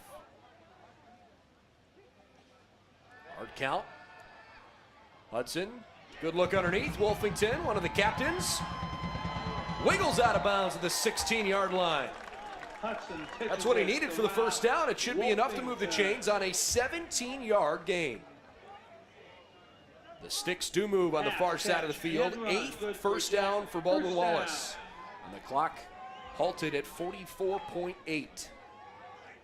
Not only to get the first down, but to get out of bounds. Terrific. Darian Greer and Dion Greer checking in. Dion to the right, Darian to the left, both in the slot. Leverett and Wolfington, the other wideouts. 5 seconds to get it off. Lyle Grant provides good protection. Back corner of the end zone throw, looking for Dion Greer, incomplete. Clock's dead at 38.8. Well, it was at least thrown where only his wide receiver would have had a chance at it. BW brings tight end Mitchell Yell back on here for Darian Greer.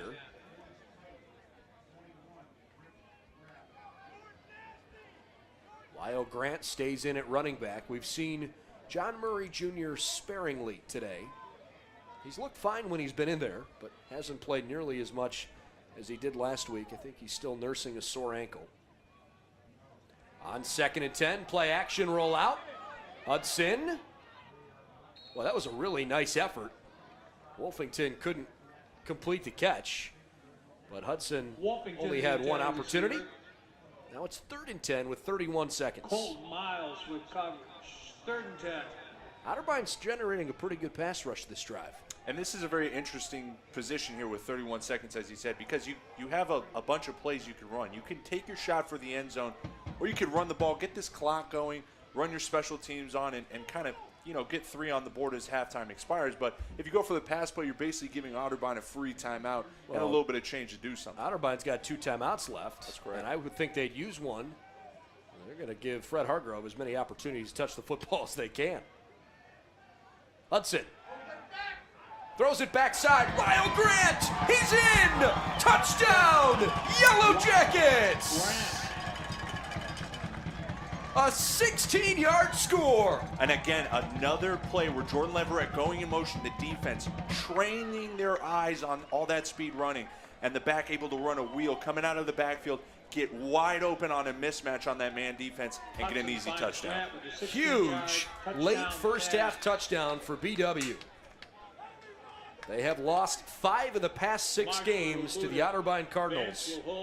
And the Jackets are in really good position. Up 16-3, trying to tack on an extra point. Marshall's got it. He is missed wide right. I beg your pardon. I have to be honest. I thought from this angle that it was good. It's the first missed extra point of the season for Jimmy Marshall. 17, Otterbein 3. I beg your pardon. It is 16-3. Ball 16, Otterbein 3. Well, I guess we weren't the only ones that were duped.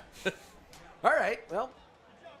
Ronnie Jones will. It's important, but either way, BW at least has a 13-point lead. Did you see anything there that might have led to was it a bad hold, bad snap? I mean, from my perspective, again, with no replay, I thought it looked clean. I think it's just inclement weather playing in. Whenever you get something when it comes to passing or kicking, it's very difficult for these players to really get a hold on a wet ball, slick field, and it's, you kind of just see the result of it there. What a kick. Riley Jones booms one through the end zone. Well, all 3 of BW's scoring drives have been quick. 9 plays, 47 yards, 314. 5 plays, 17 yards, $137. And that last touchdown drive, 7 plays, 49 yards, and it took just 128 off the clock. The Yellow Jackets haven't exactly had any long, sustained drives. But the defense has been out there for the most part. They've done a pretty good job. 1st and 10, Otterbein. They've got 26 seconds to work with. Handoff goes right up the gut. Orlando Burgee introduced to the new turf here at Tressel Field. Tackled by Andrew Groves. Otterbein not choosing to use either of their timeouts. Tim Daup comes out onto the field and says, that's that. We'll go into the locker room. Halftime score, Wallace. Well, the Yellow 16, Jacket Otterbein defense is 3. doing their part. They've held Otterbein to just 3 points so far as Ty Fields dances his way into the locker room. And BW probably pretty happy to have scored 2 touchdowns and converted a field goal in a game in which, look, they have not played spectacular. Last week, I think, was setting the bar pretty high. But the fact of the matter is, a solid first half. The one time they did turn the football over, the defense picked the team up. They only gave up 3 points. And offensively, they've made some good plays. I think I couldn't have said it better. The defense is really doing the heavy lifting of this first half, and that's what you like to see, because we had a lot of questions coming into the season here where we wondered if, with all the talent they had graduated on the defensive side, if they could pick up where they left off last year. And, based on what I'm seeing against Otterbein, they're doing a heck of a job. And offensively, look, you're right. They're not playing spectacular, but 63 points is a high bar. They're playing enough and doing enough to put 16 points out in an inclement, rainy weather day. And, hey, give it up to Coach Foose. That was a great last play call to use the speed you have as deception to get your back out in a one-on-one position where the defense has to make, the adjustment, and you get an easy score there.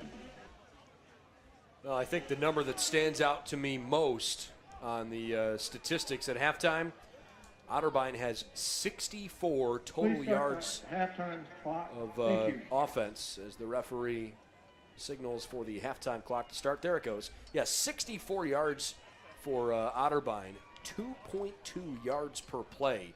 And the teams evenly split time of possession within just a few seconds of each other. So great first half from that regard for BW, and they have a 16-3 lead at the break. We'll step aside here for halftime, come back in about 20 minutes, maybe 15 minutes, get you set up for the second half. Hope you're enjoying our coverage, and now you can enjoy the band here at the break. Jackets by 13 at halftime.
Originally a hit for Maggie Riley back in 1992.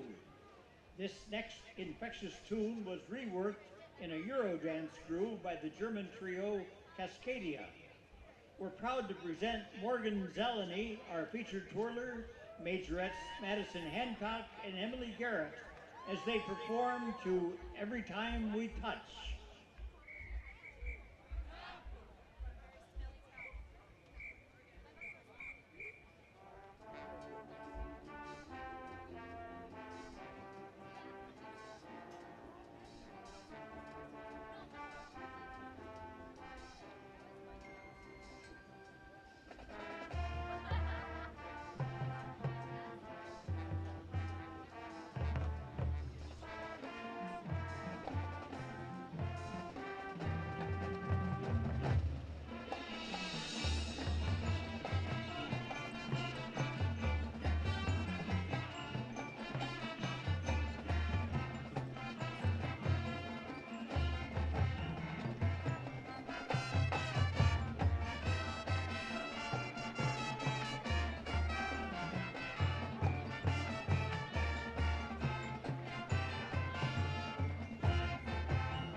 instrument in the percussion line gets a chance to jam in this original tune written by our own Gabriel McWilliams. Led by Captains Gabriel McWilliams and Aaliyah Roberts, the Yellow Jacket drumline invites you to enjoy Crazy BW Percussion.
The next selection features our color guard with Captains Maddie Lovejoy and Rachel DeVore.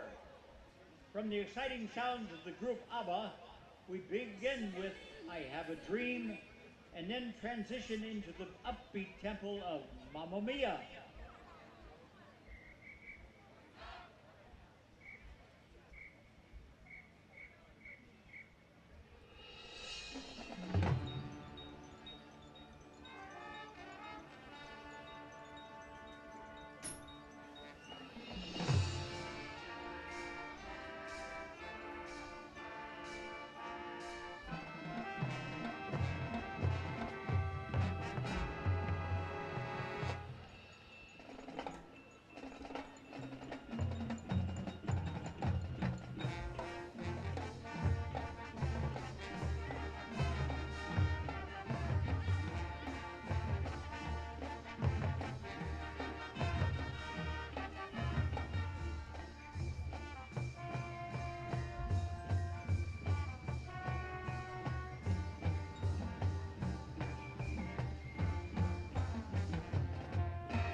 Our final number this evening is a classic rock tune by the group Kansas.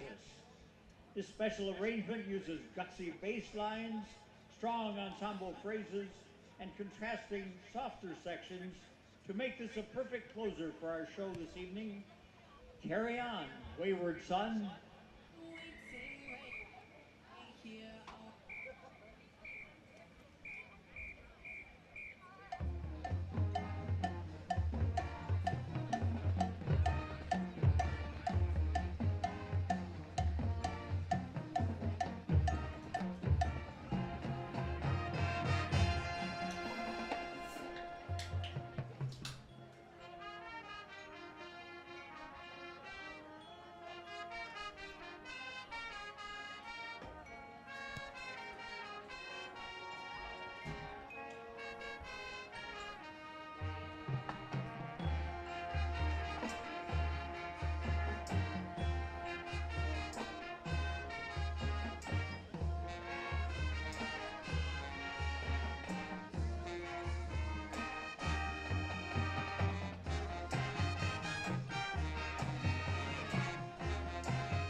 Ready to kick off the second half between Baldwin Wallace and Otterbein on a sloshy, rainy, quite frankly, rather ugly Saturday evening in Northeast Ohio. I'm Brendan Gulick along with Josh Rendiro.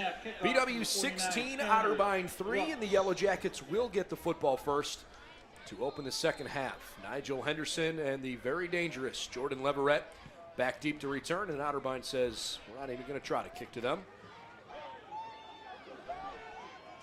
Jackets will have pretty good field position after Troy Colucci, one of the up man, and a good running back for BW, scored a touchdown last week. He fielded the kick, and off we go in the second half. Josh, what do you think so far in terms of your keys to the second half after the way things played out there in the first 30 minutes? Defensively outstanding. I mean, if you look at the total plays for both teams, are almost identical, but what's not identical is your total yards.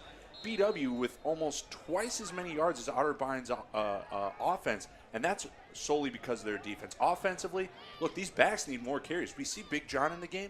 Feed him the ball. Feed Lau. Feed Troy. Get them the ball and end this game. Dion Greer on a wide receiver bubble screen looking for an opening. He ran more back in toward the line of scrimmage than he did vertically. Andre Douglas on the tackle. With tackle, gain of a couple, 2nd and 10, 2nd and 8. 2nd and 8 coming up after the 2-yard pickup. Hudson comes off the field here, and for the first time today, someone other than Jake will line up at quarterback, and that's not uncommon for BW. Will Vance, certainly capable of throwing the ball, so is Matt Lowry, but Matt is on the sideline right now. See how Otterbein reacts. Fred Hargrove is pointing out the different quarterback in there. 2nd and 8, it's an end around. No, Vance keeps it. He paid for it, but he picked up 3 yards up to the 40. 3rd down and 5 coming. This doesn't surprise me one bit to see BW just try to give Otterbein a different kind of look. Something to maybe make them uncomfortable, because it's not out of BW's comfort zone to throw that kind of stuff in there. They do it all the time. So it shouldn't feel like an escape of the routine. But Hudson comes back in, 3rd and 5 from the 40. Jackets lead it by 2 touchdowns. Leverett, the motion man. Jake's going to run to the left. He likes the numerical advantage. I think he's got enough for the first down. He certainly leaned ahead at the very end, and they will move the sticks. 5-yard pickup, and BW grabs a first down here on their first offensive drive of the second half. I think anyone who's listened to the games we've called so far this season knows that it's no secret I'm a big John Murray fan. And even on that play, they're no kidding. Just on the design QB keeper right there, he goes and throws a big block on the last man on the line of scrimmage there to spring his quarterback. Those are kind of plays you really like to see in your starting back. 1st and 10, Vance back in there at the signal caller spot. Will let it go, and he's got a good arm. Looking deep for Wolfington. Incomplete.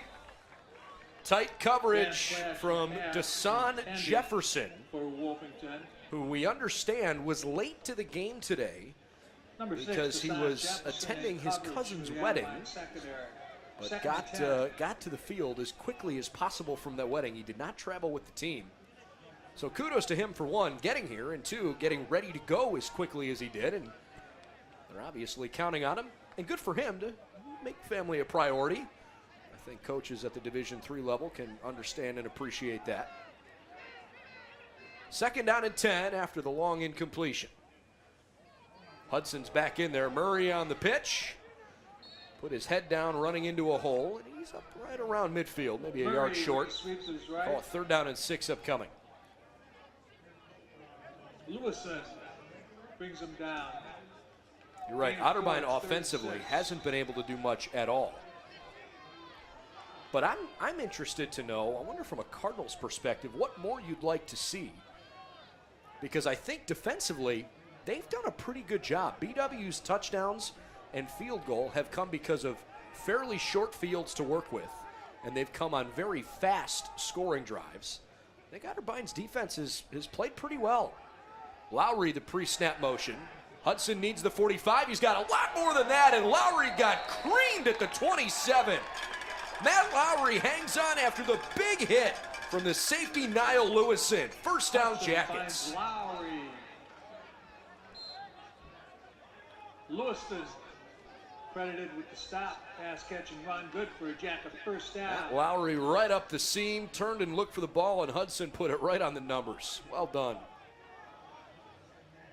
Jake Hudson continues to have a solid afternoon.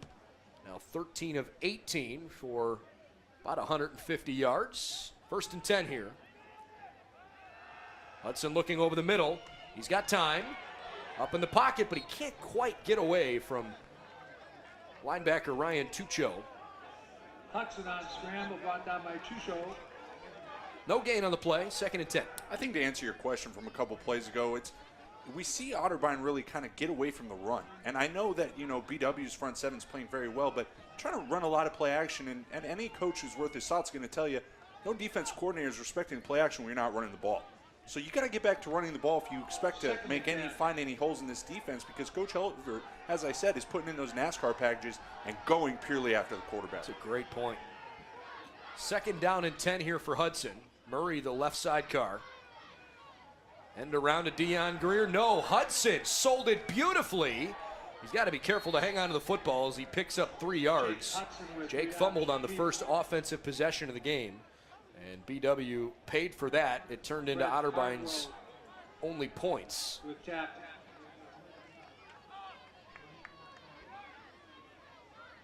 Those jet sweeps really faking your eyes out there, huh? You know what? When they're well sold, I'll give them credit. I'm okay being faked out by that. Turnover battle right now is even. The Jackets have pulled away 1 interception, and they had a great return, a 43-yard return on the pick.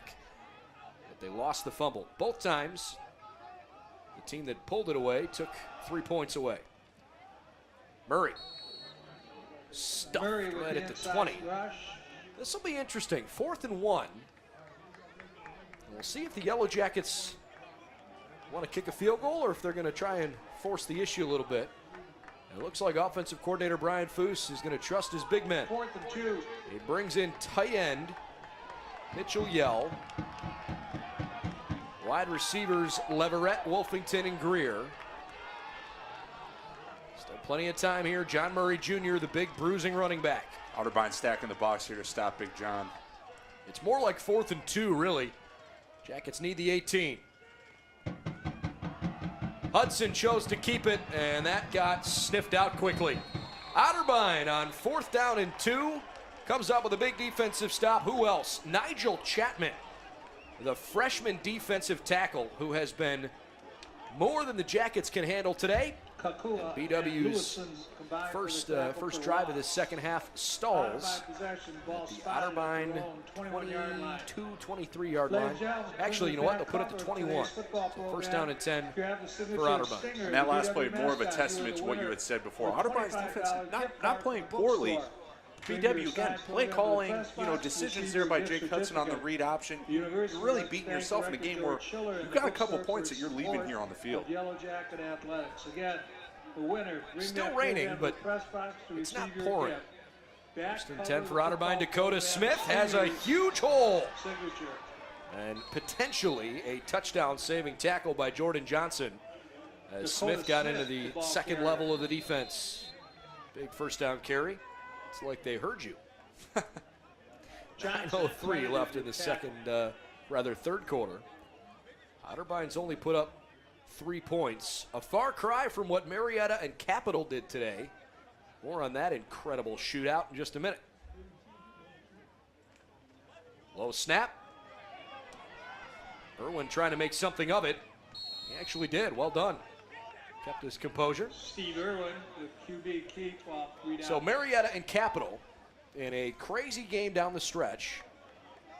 Number 17, Marietta pushes them out of had bounds. a 51-44 lead when Tanner Clark scored on a 4-yard touchdown and completed a 2-point conversion. They needed the 2-point conversion because it pushed it to a 7-point lead. Marietta was down 44-43. 2nd and 5 for Otterbein, down by 13 here. Play action pass, looking toward Hargrove, and it's caught.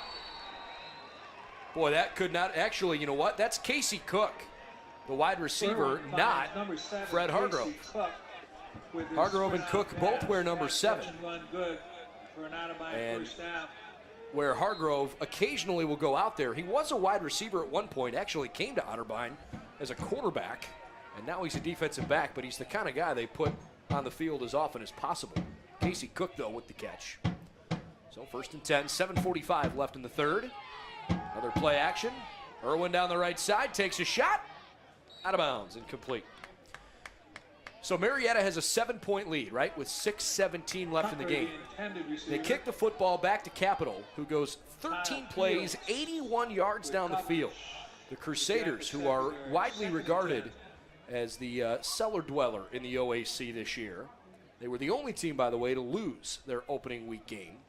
But Capital showing some serious fight. The Crusaders picked up 34 first downs in today's game and racked up 658 yards of offense against Marietta, who had a pedestrian 541 yards of offense. 2nd and 10, Irwin flushed out, runs around Spence, throws it into the sideline. So Capital ties the game, or I should say they come within 1 point with that touchdown to make it 51-50 with 20 seconds left. They capped off a 13-play, 81-yard drive on a 1-yard run by Thomas Whibbler. They went for 2 and missed it. And Marietta survived 51-50. Pioneers are 2-0 and the Crusaders 0-2. In a non-conference game. I mentioned earlier that the other OAC affair earlier this afternoon was not exactly as close. Ohio Northern walloped Muskingum 42-14. Rest of the league on a bye this week. 7:31 left in the third, 3rd and 10. Irwin doesn't know where to go, and so he goes to the turf. Raheem Wilson with his 2nd tackle for loss today. Number 22, Raheem Wilson with sack. Big play Wilson. Probably appropriate for one of BW's smaller competitors. Checks in at a 5'7", 160-pound frame, and that's soaking wet. Gallo in deep punt return for the Jackets. Ty Gallo back deep to return BW's punt. Way up in the sky, Gallo got it at the 17-yard line. So the defense did its job, and now it's time to see what the offense can do. A good adjustment there by Coach Hilbert. You see on the snap of the ball, defensive line, instead of shooting upfield in that NASCAR package, running stunts to kind of close off any of those running lanes that Irwin has there as a quarterback. We've seen him with happy feet early in this game. And as you said, defense doing its job. Defense has done its job here today. Some of Stephen Irwin, some of Luke Schmeling, but neither one of them have had much success. Schmeling 1 of 4, 8 yards and an interception. Irwin 4 of 9, 47 yards. Otterbein is still under 100 yards of offense, so we're halfway through the third. Screen pass to the right. Gallo couldn't quite hold his block. It was still a substantial effort by Darian Greer, but didn't really turn into much more than just a 1-yard pickup. Jackets scored all 16 points in that second quarter. Their first touchdown came on the first play of the quarter. They then scored a second touchdown followed by a field goal. 2nd and 8. Pistol look. Hudson on 2nd down and, well, actually they'll call it 8. They'll put the ball all the way at the 20. Murray. Somebody missed a block. Loss of 1, 3rd and 9. And we've seen that a couple times here today with the inside zone, which for this BW team, for most college football teams, is really a bread and butter play. And for Coach Foose and this offensive line, this offensive unit as a whole, these aren't habits you need to be continuing moving forward. These should be stuff that is very fundamental for these guys to do moving forward. And, you know, very unfortunate to see, especially when you got a great back, you know, and a great plethora of backs there. Rick Herbst, the senior defensive end from Butler High School down in Vandalia, greater Dayton area, made the stop there. Hudson on 3rd and 9. Throws across his body. He's got a first down. Chad Steinwalks makes the catch on the out route up to the 30. Good awareness of the sticks. First down, Jackets. And great route, too, by Chad. We had seen him earlier today in that first quarter run a good route.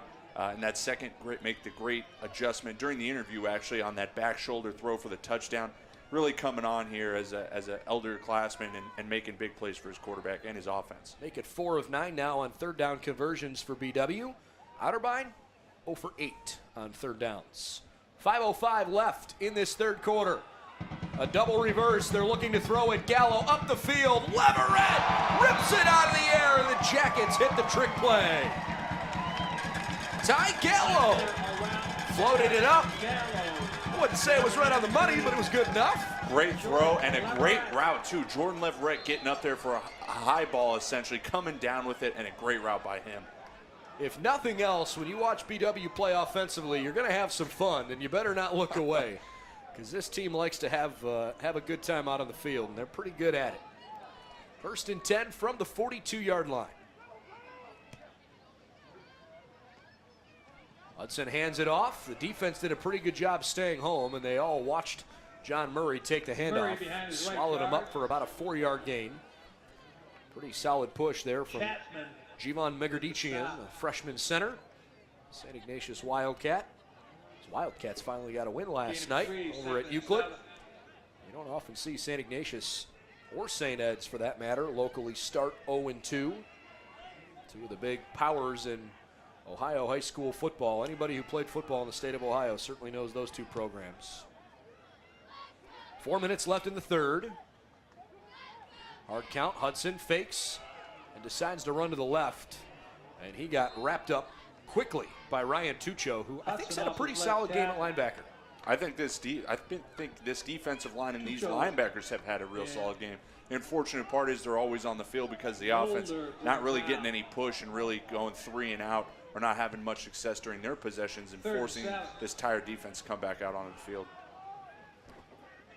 BW, after having lost to Otterbein last year, I'm certain not caught in a trap game this week, knowing that the #1 nationally ranked Mount Union Purple Raiders are coming to town next Saturday. They've been pretty focused all afternoon and now into the evening. Hudson, solid pocket, lets it fly. Caught! Steinwalks inside the 5. Touchdown saving tackle by the All-American Fred Hargrove, who went up to try and tip it, and it was just out of his reach.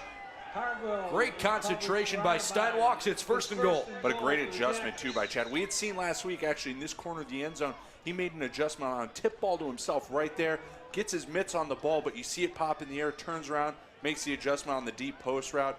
He's having a great start to his season. 2:45 left in the third quarter. Matt Lowry in a quarterback all by himself back there. Hands the football off. Touchdown! Yellow Jackets! Deion Greer punches it in for 6. And again, we're seeing the versatility of this offense, but still sticking to the ground, showing different looks, whether it's Will Vance or Matt Lowry on that play, running the read option off the jet sweep. And hey, if you're a defensive player, defensive coordinator, there's not much you can do against speed like that. Deion Greer, first rushing touchdown of the season. Baldwin Wallace continues to put together a really impressive game plan offensively. Extra point, Vance the holder, Marshall the kicker. And after missing his last one, Marshall a little bit more sure-footed this time. Puts it right through the uprights. BW 23, Otterbein 3. Not sure what I'm more impressed by. BW's persistency on the offensive side. That was their best drive of the game. Or the way they've played defensively. Otterbein still under 100 yards of offense. And capitalizing on the fact of what you had said in the pregame, that, you know, no real identity, understanding the premise of the game being that it's a bad weather game, but still, as you said, not letting it be a trap game. We're going to come out and establish ourselves as a defensive unit, and our offense will come along eventually. We know that with all this weapons, with all the weapons that are here, it's hard not to get it right as an offensive play caller and player in general. And we're seeing it here on the scoreboard.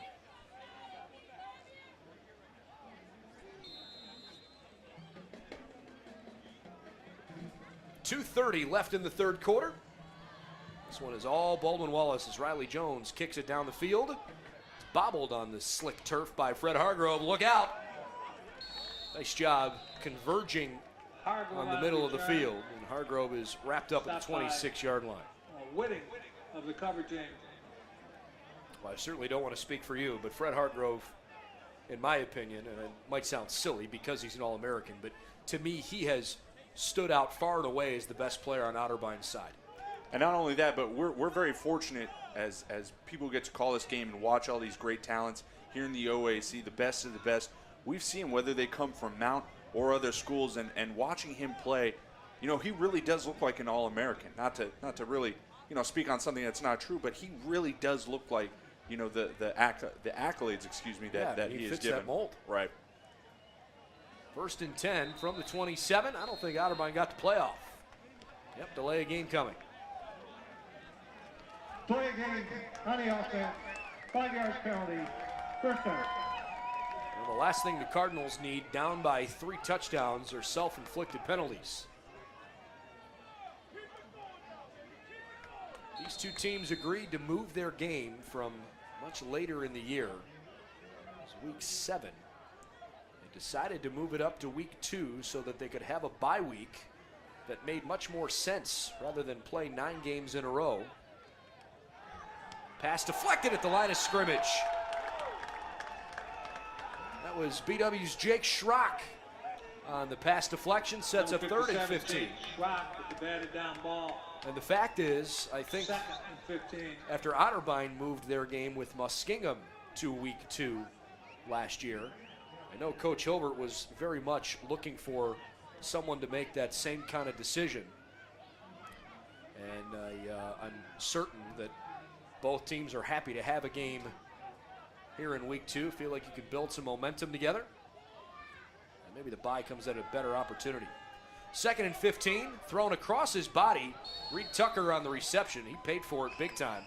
Got whacked from behind by Wilson. Irwin pitches it to Reed Tucker. Sets up 3rd and a manageable 4 yards. They need the 37 Johnson and Kelly with the to back chains. the tackle. We see this NASCAR package coming in that I talked about earlier. A lot of athletes on the defensive line and in the rest of your defense to kind of contain Irwin and really keep up with the offense for Otterbein. Casey Cook, Jacob Carney, Jacob Lenardi, all wide to the right. Tucker wide left. He runs a drag route. Irwin's flushed out. He's in trouble. Throws back, and it's broken up. Incomplete. Timed extremely well by Jack Bauer on the defensive side. Arojo with pass pressure. 4th and 4. That was a great 3rd down play. And when you bring in those athletes on the defensive line, you're able to do more things. We saw Ty come from his nose tackle position there in the 0 and 1 gap, come all the way outside and force Irwin to make a throw across his body for an incomplete pass. Low snap turns into a bad punt. The Jackets play fire and say, get away from him. I don't think BW has had this much momentum all game. Couple of solid defensive possessions at the end of the first half. Now they've got one in the second half. And after going 8 plays, 82 yards up the field for a touchdown last time, Jake Hudson and the boys go back out, and they've got terrific starting fielding position here. Their own 45-yard line. Don't be surprised if you see BW go for a dagger here. Still 1:16 in the 3rd. But I'm watching that top of the formation matchup, Leverett on Hargrove. Hudson looking over the middle. He's got Leverett, 1st down. Jordan right between 2 defenders, falls forward to the 36. Hudson finds Leverett over the middle. Solid pickup of almost 20 yards. And a good call. Verhees. Well, he was out on an island by himself. And a lot of respect given to him. Now near side, Steinwalks. They got a little bit of a block from Wolfington, but Rob had a hard time holding on to Hargrove. Hudson pitches it to Steinwalks. We'll call it a 2-yard pickup, 2nd and 8. Jackets do need to run at least one more play here in this 3rd quarter. The play clock and the game clock are separated by 10 seconds at the moment. And There are 20 seconds left to get this play off.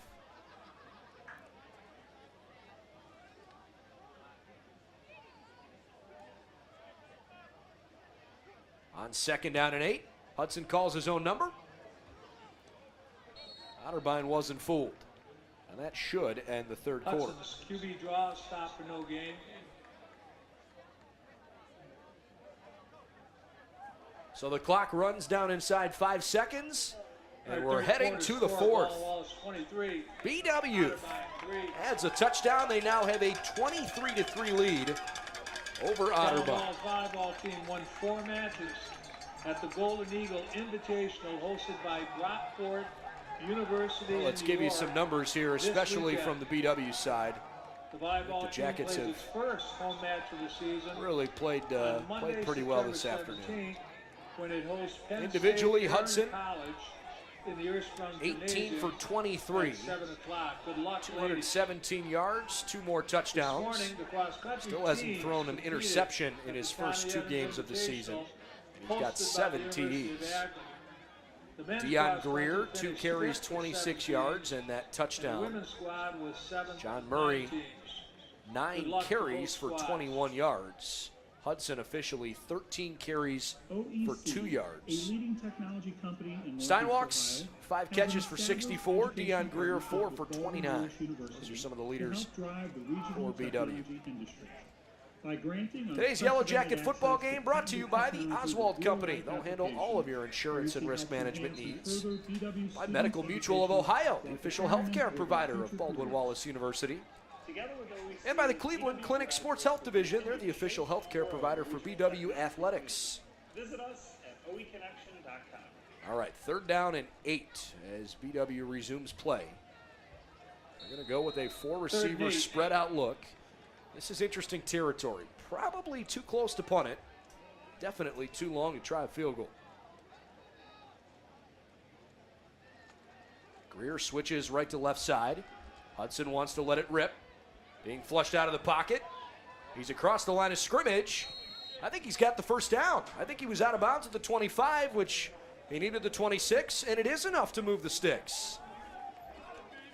Andre Douglas with the pass rush. How about the awareness there by your senior quarterback to know what you need and pick it up? Having that internal clock to realize the pressure. You got a late blitzer coming off the edge, able to escape him, and then your receiver's Jake throwing you a Hudson block, scrambles for making first sure you're down. able to get to that 25.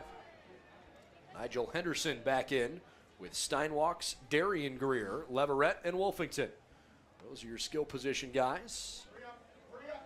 3-3-5 defensive look. 3 seconds on the play clock. I think the Yellow Jackets did get the timeout they were calling for. Let's see. I don't see any laundry on the field. Timeout, Baldwin Wallace. 23-3. Baldwin Wallace in a good spot, and they call a timeout here to Football avoid a fans are 5-yard reminded penalty. that the BW football team is home Today's game is again also next brought to you by the Saturday, Crown Plaza in Middleburg September Heights. 15th. If you're looking for The a Yellow quality place Jackets to stay host before Mount or Union after at any 2 Yellow o'clock Jacket p.m. contest, It's choose the Crown homecoming Plaza and community by family Integrity day. Berea. If you're For more looking for a new place to information, call the home, Alumni House choose Integrity or Berea. online Visit at mybereaapartment.com. www.bw.edu. And by American International, Click on Alumni a company with at the proven top of that performance you page. can rely on. Saturday, American September International. 15th, Homecoming and Community Day. Well, in some regard here, Josh, I think it's about making sure you take care of the football. I don't know if I would say points are necessary on this drive, but you could probably put the game away if you score a touchdown here, because Otterbein has shown no ability to consistently move the ball, and if you put them down by 4 touchdowns early in the fourth quarter, I don't think they've given you any reason to think that they could come back. It's still possible, but they would need to change a lot from the way the game has gone so far. 1st and 10. Hudson has an option. It's Henderson. Pulled out of bounds at the 16-yard line. Hudson pitches it to Just Henderson. shy of the first down. 2nd and 1 coming. And to go back to your question essentially is, hey, you know what? This game really is in the bag. You know, whether, Gain of you know, 9. unless there's an 2nd and 1. insurmountable or a miraculous, I should say, comeback, this is a good time for this offense to really start putting stuff together. You got Mount Union coming in here next week. Your defense has shown that it is willing to step up offensively, put some plays together, and build some confidence going into next week and probably your biggest game of the season. Jackets haven't beaten Mount Union in 2 decades. 2nd and 1. Hudson. Slippery. Dives for the first down. Nothing else. It'll chew up some more clock.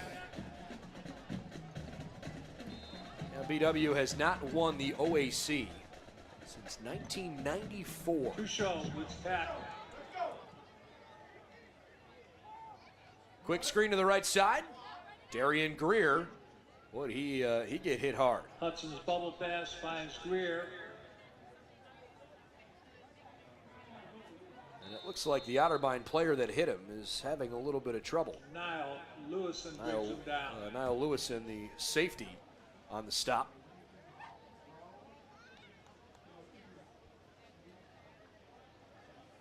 (23-3), 13-12 left in regulation.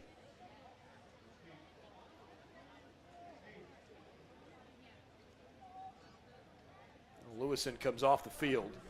He's attended to by the athletic training staff. Hopefully he's all right, but he delivered a pretty solid blow to Darian Greer. Maybe just had a little stinger, but don't want to speculate on whatever kind of injury he suffered. Hopefully it's not too bad.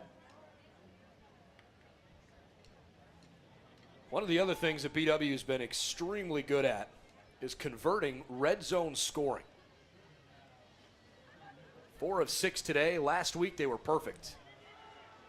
Hudson, right side, got him. Darian Greer with 2 flags down, dives in for a touchdown. But we will wait to see what the penalty is. 2 flags relatively in the same area. Here's the call. Pass interference on the offense, number 84, 15-yard penalty, 2nd half. Well, it's on Rob Wolfington. Did you see him maybe set a pick? I was just about to say, we had seen on that last touchdown, or I'm sorry, the touchdown before that to Lau, they're trying to set picks, which is very popular now in football, where you're trying to get a certain mismatch, and Rob there just chips too much of the defender getting Greer free. As a ref, what they're really trying to see is if you're running an actual route, or if you're going out of your way to set more of a pick more than anything. And I think on that play, Rob kind of going out of his way on a non-traditional route and getting caught with the penalty there. All right, so get your hand out of the cookie jar. That's right. 2nd and 22 from the 25. So the Jackets could pick up a first down without scoring a touchdown here. Hudson rolls out to the left. He's got Steinwalks on a comebacker, throws low. They're going to give Chad the catch. Hudson Up to the 15-yard line, so he gets most of the penalty yardage back. It's still 3rd and long, though. I've been very impressed with Chad's ability to run a full route tree. We've seen him run deep post where he made that adjustment here on the opposite side of the field, and he's been running a lot of comebacks, which is very difficult for a receiver to run. Digging your heels in the ground, typically about 10 yards after, and coming back for the ball and making that adjusted catch on the sideline. He's had a very impressive game. 9th play of the drive. BW's taken about 4 minutes off the clock on this possession. We're at 12-12 in the 4th. 3rd down and 12. Good pocket presence. Hudson's up in the pocket. How about that? Leaning into contact. Needed the 3, he's got the 2. Jake Hudson, first down. And using that awareness, using those legs to get that first down. I know as an offensive guy, and Coach Hilbert and this offensive staff not liking to see their star quarterback take those kind of hits, but encouraged by the fact that he's willing to sacrifice his body out there as he comes off the field to get the first down. And well, Will Vance and Matt Lowry both come on. So Otterbein will have to figure out what kind of play they might be facing here. I love how deep BW likes to go in the playbook consistently. 1st and goal from the 2. Watch this speed sweep again. Fun to watch. There's Greer. It's a fake. This time Lowry keeps it himself. He dances toward the goal line. He's in. Touchdown, Yellow Jackets. Lowry with 3 down deep for the score.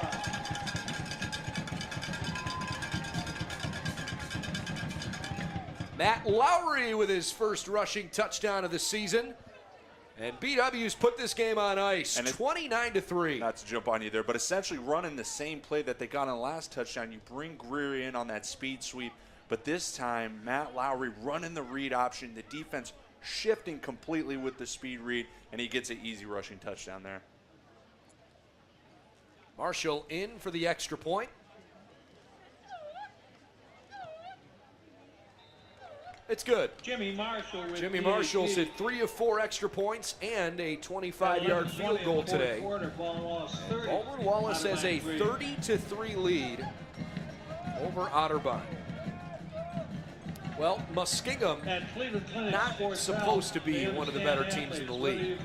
So watching Ohio Northern handle the Muskies 42-14, I don't think anybody would say it's a surprising result. Certainly surprised at the Capital and Marietta offensive attack. What I left out in my description earlier, yes, it was 51-50 with 26 seconds left. Capital went for 2 to try to win the game. They missed it, but there was pass interference on the play. They went for 2 a second time and got stuffed. Capital passed for over 500 yards. They had more than 650 yards on the game. Tanner Clark ran for more than 300 for Marietta. So just an offensive explosion down in Southern Ohio today as Hargrove finds a crease. He needs very little room to try and make something happen, and he runs it back into BW territory. 11-13 left, and Baldwin Wallace tries as best they can to keep the ball away from Otterbein's All-American. Drives him out of bounds. So anyways, I think maybe this, if you want to call it that, I think this is probably the game everybody in the conference was looking at to say, okay, Otterbein won a crappy game last week that was delayed by 2 hours by weather. It was a 10-7 final, just an ugly, rough game. But they found a way to win, and they've got some playmakers, although they're young. How would they come on the road against a BW team they've had a lot of success against the last few years? Quarterback keeper was nearly stripped out of Stephen Irwin's arms. And then on the other side, BW obviously coming off of the most lopsided victory in the conference in week 1, 63-21 when they pummeled Elma. Scored 9 times in 11 offensive possessions, didn't punt. More than 30 first downs. I mean, you name it. It looked like video game numbers. Would they be able to stand up to those kind of numbers against probably better competition? Otterbein, I think, is certainly superior to Elma. And so from that perspective, this was probably the game of the week in the conference. Boy, Irwin suffocated in the pocket. Give everybody credit for the sack. Wesley Spence the first to hit him as he points to the sky. And Wesley Spence playing with a heavy heart this week. We heard that he lost his sister suddenly earlier this week. And I'm certain that he's playing with his family on his mind. Comes up with a big sack, 3rd and 11. And you see Coach Hilbert really dialing up the blitz, understanding that Otterbein, down 27 points here, doesn't have really much intention to run the ball. So coming after Irwin and forcing him to make decisions and, really swallowing up for a good sack. Thoughts and prayers with Wesley's family during a tough time for them. On 3rd and 11, Irwin doesn't have a lot of time, lets it go over the middle. Nice throw in traffic. First down Cardinals on probably their biggest play of the game, hauled in by Casey Cook. Jacob Leonardi with the reception. Pass catches 1 are good. They're not by first down. 9:36 left in regulation. Far and away, Irwin's longest pass play of the day and the longest play from scrimmage. He's looking to try to double that up, perhaps. Almost intercepted. Great pursuit on the football by BW defensive back Kyle Kelly. Intended for Leonardi. Kyle Kelly with the reflect. It was a 22-yard completion, by the way. Irwin is now 6 of 14 after that incompletion. 81 yards through the air. His teammate Luke Schmeling, 1 of 4 for 8 passing yards. Otterbein only has 129 yards of offense today. 2nd and 10, 9:20 left in the 4th. Dakota Smith, the tailback. Irwin to throw again. Under pressure, hit as he throws. And I think everybody sort of lost track of it, probably because he was annihilated in the backfield. I know you're a former lineman. I have to imagine that watching this defensive line late in the game has been fun. And it's scary when you got a defensive line that can consistently come out not only with depth, big guys like Mike Rush, but when you bring out guys like Ty and Wesley Spence, guys that are more pass rushers, it really creates a headache for you and something that you have to constantly communicate, you know, and we see that they're taking advantage here of the fact that Otterbein down 27, you know, is essentially having to pass the ball every down. 3rd down and 10. Otterbein's got to hurry up here. They've only got 4 on the clock. And Tim Daup says, you know what, let's talk about this. First guy off the sideline other than the head coach. It's the All-American Fred Hargrove trying to help rally up his offense. Look for the signature of BW. Well, we talked about how brutal the schedule is for Otterbein. They got to come back to Cleveland next week to go play at John Carroll. Then they come home for 3 in a row against Northern, Mount Union, and Heidelberg. That's pretty much the gauntlet right now of the OAC. Top 5 teams in the league in consecutive order. I would say Otterbein is probably right about the next best team in conference play. But either way, that's a really tough stretch. For Baldwin Wallace, well, it's a little bit of a different story. They've got Mount Union coming here next week, and that will conclude 3 straight home games to start the year, where the Jackets will then only play twice more at home. After Mount, they go to Heidelberg and to Capital. Next home game after Mount Union next week will be October 13th, homecoming against Muskingum. John Carroll and BW will play in the final week of the season over in University Heights. 3rd and 10. Fans trying to get behind the defense. Quick throw, almost intercepted, in and out of Jordan Johnson's hands. That one will give him nightmares. And a great play there, opening his hips on the inside curl, essentially, and attacking the ball, attacking where the ball is going to be to the receiver, almost getting another pick for himself. He's played outstanding pass coverage here in this game. On 4th and 10, Otterbein down by 27. No reason to try and kick a field goal, so they'll keep the offense out there. Need the 15 to keep the drive going. 9 minutes to play. Irwin, under duress, throws off his back foot. Incomplete. Looking for Reed Tucker. For a minute, looked like he might have it. Ty Fields on the coverage, and it's a turnover on downs. Covered by Ty Fields. Jackets take over on downs. 1st and 10.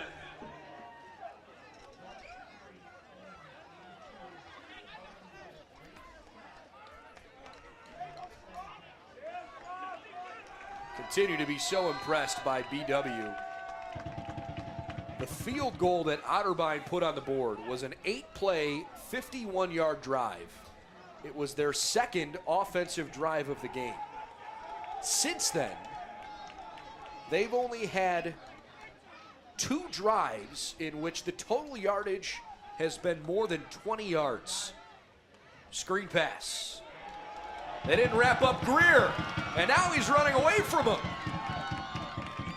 Deshaun Jefferson, I beg your pardon, stops Greer after he ran it for 28 yards and a 1st down. And it looks like Coach Drew is not really taking his foot off the gas here, still running a lot of big plays, getting plays out to his weapons, and hey, can't blame him with all this talent you got on the field. 6 3-and-outs for BW's defense. Other than the 8-play, 51-yard field goal drive, Otterbein had a 6-play, 15-yard drive that ended in an interception. 6-play, 32-yard drive to open the second half, but that was a punt. And the last drive, 7 plays, 21 yards. Threw it to Steinwalks. He's thinking, okay, where can I run here? Nowhere. Tackled at the 40-yard line. It's an 8-yard gain. 2nd down and 2. The longest amount of time that Otterbein's offense has been on the field was that 8-play, 51-yard drive. They were out there for 4 minutes. Aside from that, the longest drive they've had has taken 3:20 off the clock no other drive's been more than 3 minutes. I mean, they've had their defense out there all night, it feels like. And like we had said earlier, this offense not really very anemic, not really getting a lot of yards, not really getting first downs. And when you're going 3 and out, your defense is eventually going to get tired. Lyle Grant. He's close to the first down, but I think he's a little short. Should set up 3rd and 1. I should note BW's last 5 drives have resulted in 3 touchdowns and a field goal. As Hudson tries to go quickly. They didn't throw the flag for too many men on the field. It was awfully close. Nigel Chapman, I don't think he got off the field in time, but either way, first down. Anyways, BW kicked a field goal and then scored a touchdown. Their final 2 plays, or I should say final 2 series in that second quarter. In the second half, even though they turned it over on downs on their first possession, they took 5:37 off the clock. And then each of the last 2 possessions, BW's put it in the end zone on lengthy drives up the field. Trying to do it again here, 1st and 10. 6:51 left in the 4th quarter. Jackets are way out front of Otterbein tonight. Hudson looking down the seam, trying to check down. Jake's got to make a decision quickly. And he decides to tuck it and pick up 4 or 5 yards by running out of bounds. And in the first half, you had said and had illustrated essentially that there's a lot of inconsistency, not really putting drives together, getting a couple, turnovers, whether it be the fumble or whatnot. This is a good point here in the 4th quarter with about 6 and some change left where, hey, you could put some plays together and some confidence together moving forward. You've had back-to-back scoring possessions. Why not go into this big week against Mount and show the rest of the OAC and Mount especially that, hey, we're a force to be reckoned with, not only defensively but offensively as well. I agree. This is a morale-boosting drive for BW. This game is not over yet. Lyle Grant bouncing it out to the left side, inside the 30, and he is crunched by Deshaun Jefferson. Jefferson with the dreadlocks, running off the field right now. Jefferson and Lewis. Actually, maybe he's just flipping to the far side since he is the field corner. And Fred Hargrove plays the boundary corner. Hargrove's usually a safety. By the way, there's a flag, and I think that's for too many men on the field. That's probably a free play.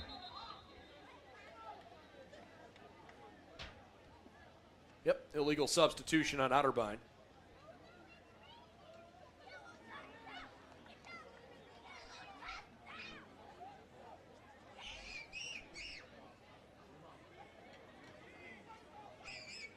So we'll just wait for the Legal announcement. substitution on the defense. 12th player to knock it off the field. 5 yards. First down. Jackets will take the 5-yard penalty and the first down. And probably something they should have been guilty with a couple plays ago, And hey, it goes back to the fact that your defense is tired. These defensive linemen are playing a lot of plays, and when your offense isn't giving you time to sit on the bench, get some water, and collect some air, you're going to have to start rotating a lot of guys, and we're seeing the fatigue really set in as this coaching staff trying to get new guys in there. Jackets are closing in on 400 yards of offense. They've given up 129 to Otterbein. Hudson rips it right over the middle. It's deflected, so even though Wolfington collided with the defensive back Niall Lewison, no interference Pass on the intended for play. Wilmington. Lewison breaks it up. 2nd and 10. 2nd and 10 coming.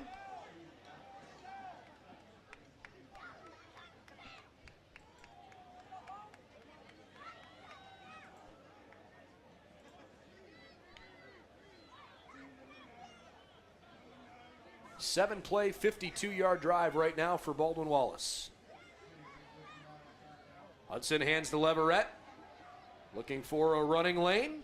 Wow, Rob Wolfington locked up with Deshaun Jefferson, and it felt robotic. Jefferson just waiting and waiting, and then threw him off and made the tackle. I'm impressed with Hargrove, but boy, Jefferson is no slouch on the other side. And especially showing up late for a game with everything going on with your cousin's wedding.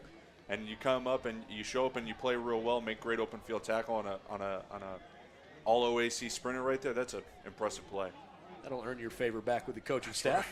Not that he had fallen out of favor, but nevertheless. 4:30 left in regulation. If anything else, the clock continues to tick here while the rain steadily falls in Berea. Timeout, Yellow Jackets. Their second.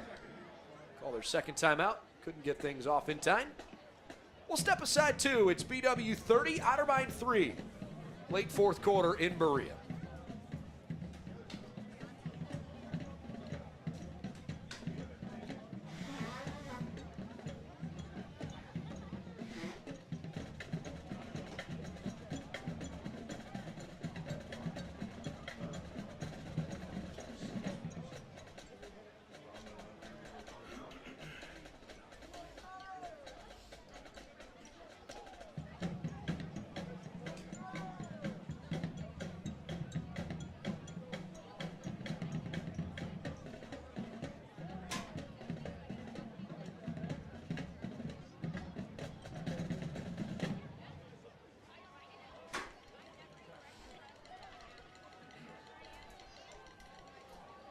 All right, BW with 4:23 left in the fourth quarter.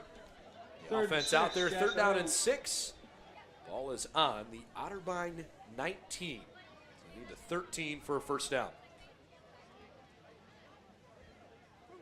Otterbein has allowed 30 unanswered points tonight. Leverett motions. Hudson floats it over the middle. They never wrapped up Wolfington. First down, BW. That was probably the first time all night that Otterbein really blew an open field tackle. They've been so good at that all evening. And I think they just sort of expected that Wolfington would go down, and Rob stayed on his feet. And props to the senior there, taking a big hit over the middle, running over the middle and knowing you're going to take a big hit. Able to stay upright and make a big play. And good on Jordan Leverett, too, keeping his eyes up and throwing a block for his senior receiver. Jackets now over 400 yards of offense. It's 1st and 10 from the 11, and Matt Lowry's in at quarterback. It's a wildcat play, and Lowry goes down quickly.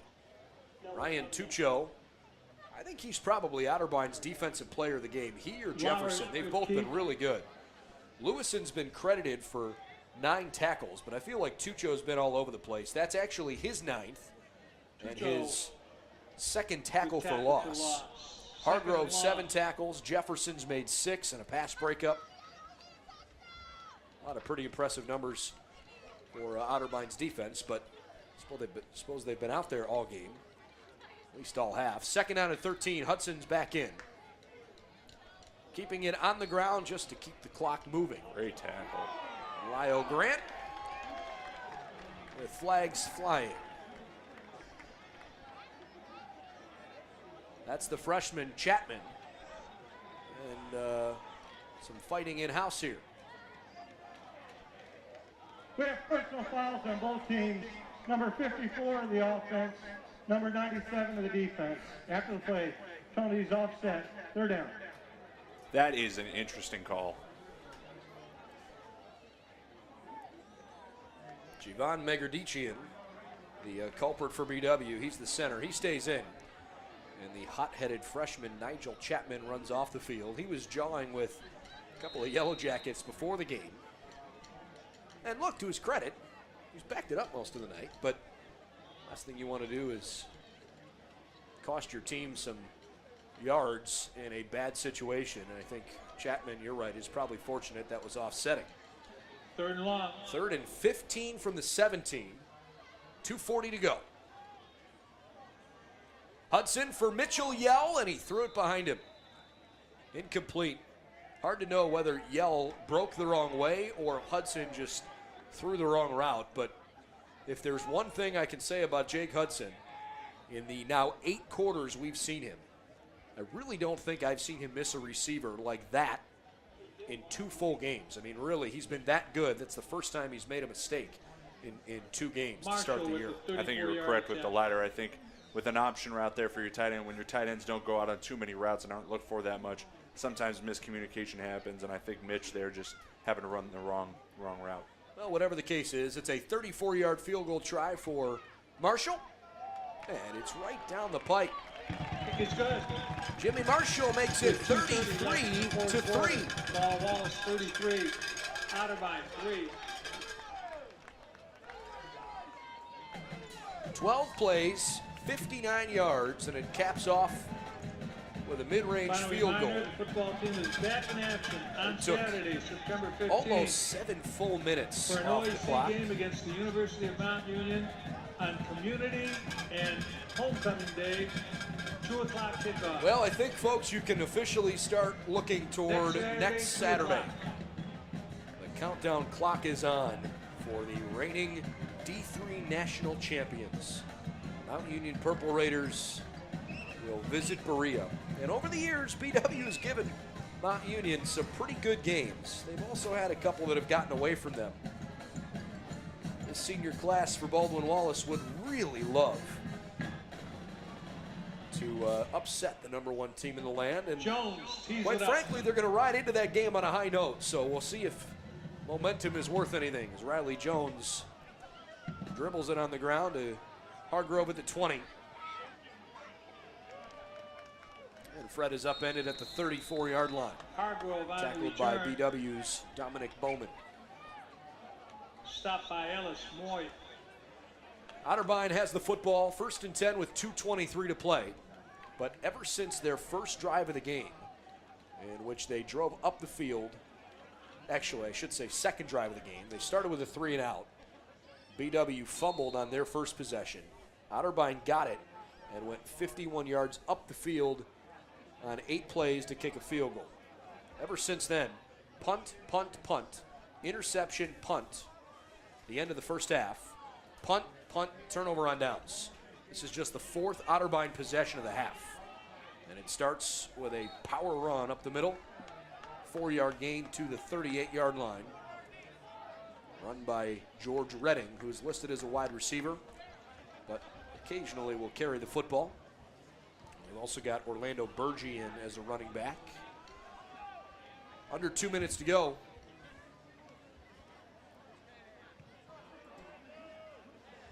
BW has held Otterbein to 133 yards of offense. What a game.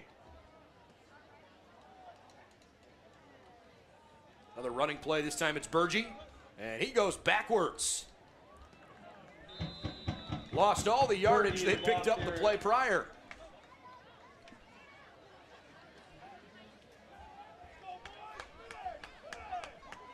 Jason I want to remind you Hughes that we'll talk with Jim Hilbert and a couple of players post-game in our post-game press conference that will not air live, but we will post it as quickly as we can after the game. We'll try to cut some highlights for you as well. You can find that on our social media platforms and on our website. It'll probably get posted pretty late tonight or very early first thing tomorrow morning, but you'll be able to catch up with your Yellow Jacket thoughts after a big win. Otterbein goes to a 3rd quarterback, Bryce Hall, into the game. And he throws an incompletion far side to set up 4th down and 9. Hall's pass And intended I think for Cody Schwartz. Falls Otterbein just sort of goes through the motions here. They'll punt the football away. BW will probably only have to kneel it down once, maybe twice. And that'll be it.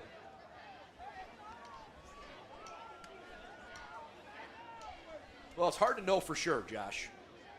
I was pretty impressed with BW's Week 1 win. But I think given the circumstances, that ball hit off of Gallo, and luckily he got back to it. He was trying to get out of the way of it, but thankfully recovered it. Yellow Jackets clapping in the huddle. They realize they're on the verge of a win. For as impressed as I was with last week's outstanding season opening win, I think I might be more impressed with the way they played today, especially given the fact that the beginning of the game was not particularly easy. I couldn't agree more, especially for preparing for this game and kind of going over what Otterbein like to do. And the game they had last week, I expected them to come into their own element here. They had played in a monsoon essentially last week, run the ball real heavily. And so I expected this to be kind of a slugfest where the defense was going to have to play real big. And, you know, you said it. Defensively, they played almost a flawless game. Last week against Alma, 21 points on the board, which, seems dramatic, but it was a lot of miscommunication as to how a lot of those scores had happened. So offensively here, you still have a couple question marks, putting together a full 1 through 4 quarter game, but defensively, you got to be really encouraged going into Mount Week. Victory formation sure is fun, and the Yellow Jackets, for the second time in as many weeks, open 2018 with a victory and have responded with an OAC opening victory as well. Final score, Baldwin Wallace 33, Otterbein 3. The Jackets had lost 5 of the last 6 to the Cardinals, but they get their revenge tonight. After giving up the first 3 points of the game, it was all brown and gold. And Baldwin Wallace improves to 2-0 on the season. 399 yards of offense for BW, 130 yards of offense for Otterbein. The Jackets only ran the ball for 89 yards, 310 through the air. Jake Hudson, 24 of 31, 282 and 2 touchdowns. Hudson also the leading rusher, 17 carries for 29 yards. Dion Greer had 2 carries for 26 yards and a touchdown. Chad Steinwalk's a great game, 7 touches, 82 yards and a score.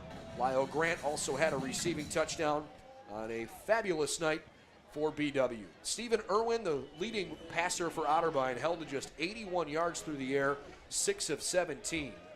10 carries, 10 yards for Irwin, 9 carries, 42 yards for Dakota Smith, as the Yellow Jackets stuffed that run game pretty good. Otterbein ran the football for 41 yards in 60 minutes. What an impressive night. The other thing that really stood out to me, BW's third down conversions as the game wore on continued to get better. 9 of 15 on third down. Otterbein was 1 for 12. It was more like 2 and out instead of 3 and out today for the Cardinals. And defensively, like I had said before, they came up and they showed up. I think Coach Hilbert wanted to start conference play, sending a message not just to Otterbein, but to the rest of the OAC. We are something to be reckoned with this year. And, on a side note, a shout out there to Fred Hargrove. I've been watching him ever since, we had a little bit less than a minute, coming into the end of the fourth here. And after the last score by BW, and as the players come together to shake hands, he's going out of his way, despite the fact that his team had a difficult loss, to congratulate and be a good sportsman. Much respect to that young man. Totally agree. One of my favorite players to watch in the conference. I think he's a tremendous young man and obviously a terrific talent. And we wish the Otterbein Cardinals good luck the rest of the season. They'll be back in Cleveland next week, but on the other side of town to take on a John Carroll Blue Streaks team that is currently ranked number 25 in the country. The Blue Streaks are on a bye in week 2. So, your final score this afternoon, Baldwin Wallace 33, Otterbein 3. For Josh Rendiro, I'm Brendan Gulick. We'll see you next week, Saturday afternoon. The Mount Union Purple Raiders coming to George Finnie Stadium. See what the Yellow Jackets have in store. It's a big week for BW. We certainly hope you'll join us. That'll be right here on BWYellowJackets.com. Have a great rest of the weekend, everybody.